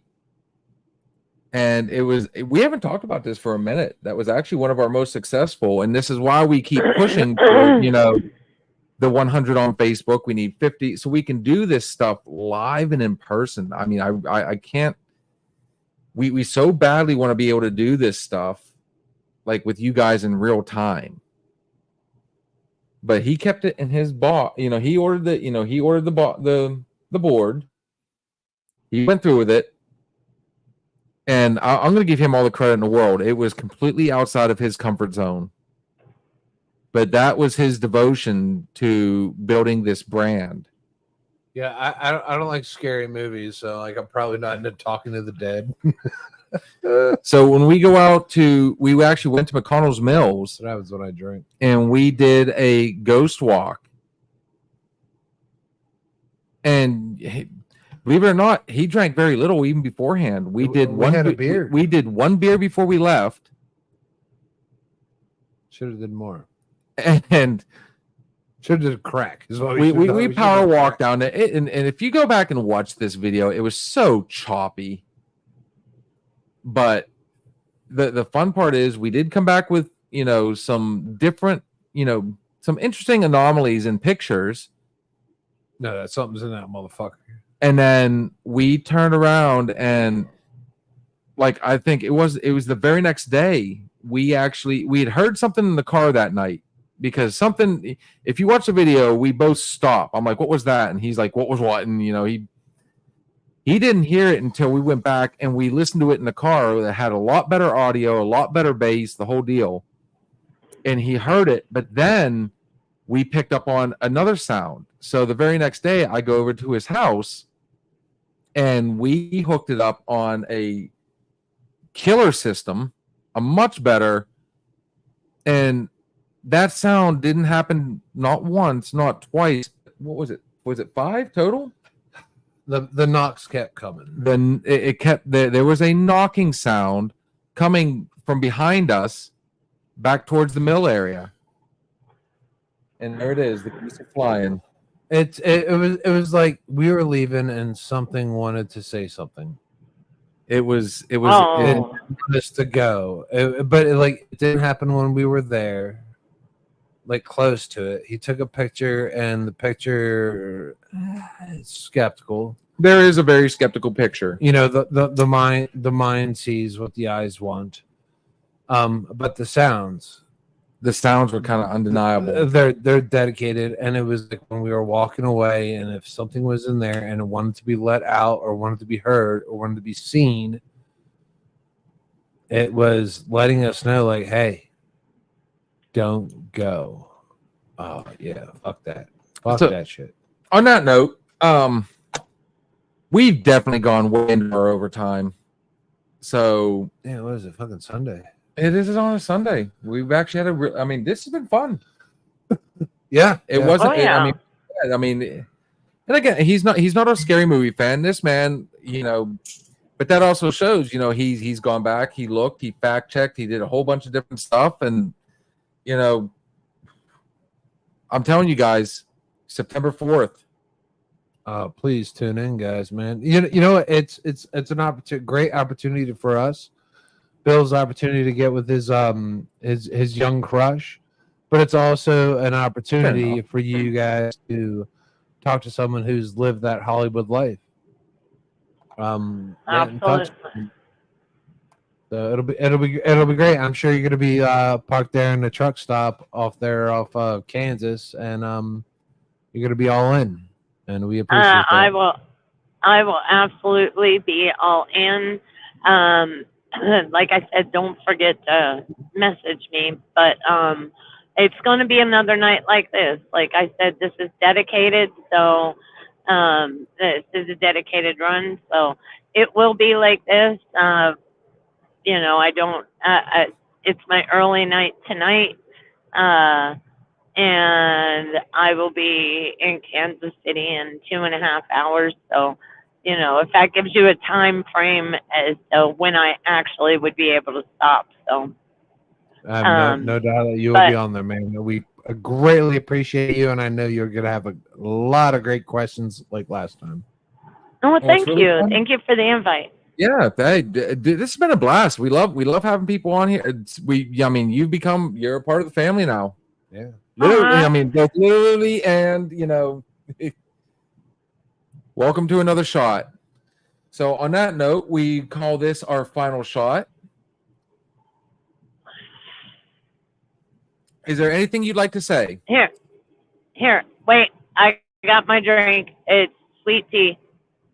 Oh, she did a final shot with us. Does that count? probably some good shit. We'll count that. Count it. Is there anything you'd like to say as a final shot? Just be sure that I hope everybody does come in and tune in for the chat with Victoria. And I really had fun. Even I agree to disagree with you. I just hope everybody is. I hope everybody stays safe.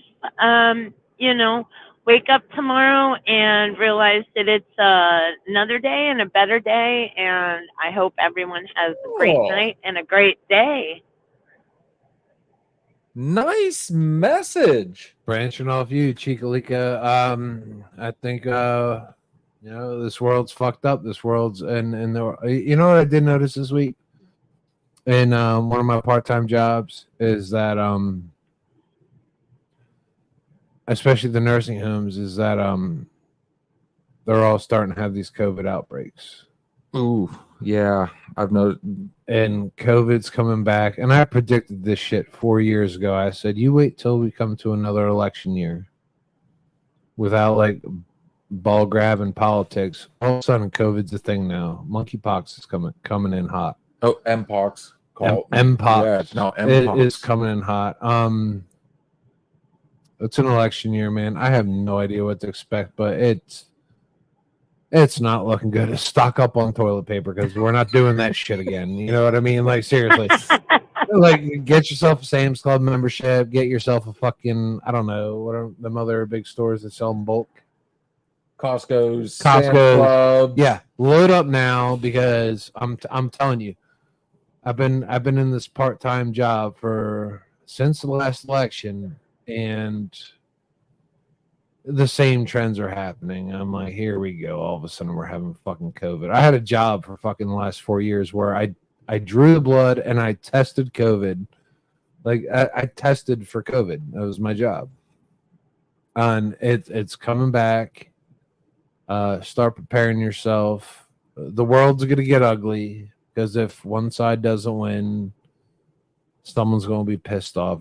Someone's always going to be pissed the fuck off if you don't win. You know what I mean? But the one thing we can do besides voting is make yourself a better person, because that might make the next person a better person, and we can make this world, not this world, fuck this world, this country, one person better at a time. Bill. Fair enough. I like it. Okay, fair enough. I'm gonna play off that. I say it all the time, guys. I think too many people like controversy. Too many people like to see, entertainment is, other people suffer or they're wrong, or we find too much entertainment in negative. And if anybody watching this show tonight, we really tried to go a different route with it. We had a lot of fun talking about it, when you think about it, bring it back, guys. It wasn't broke to begin with. Don't let others influence your thoughts. Make up your own mind. For starters, life has too many small pleasures.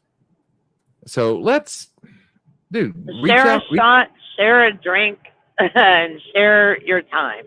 I like it. Yeah, exactly. Have fun with it, guys. I mean, do something different. Go outside your comfort zone. You never know. You're not going to know something until, you try it. You're not going to know whether you like it until you try it, is the best way to put it. So on that note, guys, we always try to end everything on a positive note. Yeah, we talk about a bunch of stuff. We always, our lives are so this way and that. But that's the point. In the end, we're trying to get everybody as much involved. Sit down, have a drink with us. Let's have a conversation. On that note, September 14th. Or I'm sorry, not September 14th, September 4th. Victoria DeMar, Scream Queen. We got a big interview coming up. I can't, we can't end the show without one last time. Shout out. Quick shout out. Steve's Diesel Shop, LLC. If you're seeing this image, look it up on Facebook. If you're in the Mercer County, Surrounding County, I mean, hey, hell, even if you could be in another state. If you own a diesel, got a question about a diesel, anything that has to do diesel-wise, this man will answer your question, put you back on the road. Sis got a diesel. You make More power. the number is 724-269-0477. I've almost got it memorized now. When you call, you're going to get the sweetest girl in the world answering, and she's going to put you on the phone with somebody that will answer your questions and get you back on the road. This has been fun, guys. Thanks for joining us tonight. We went a little longer. Bye. Thank you for staying with us. Hello. Shout out to Sis. Coming through. And the best way to Try it again. Bye. we always end the show with this. What we say on this show is always our opinion. But then again, It just might be the alcohol.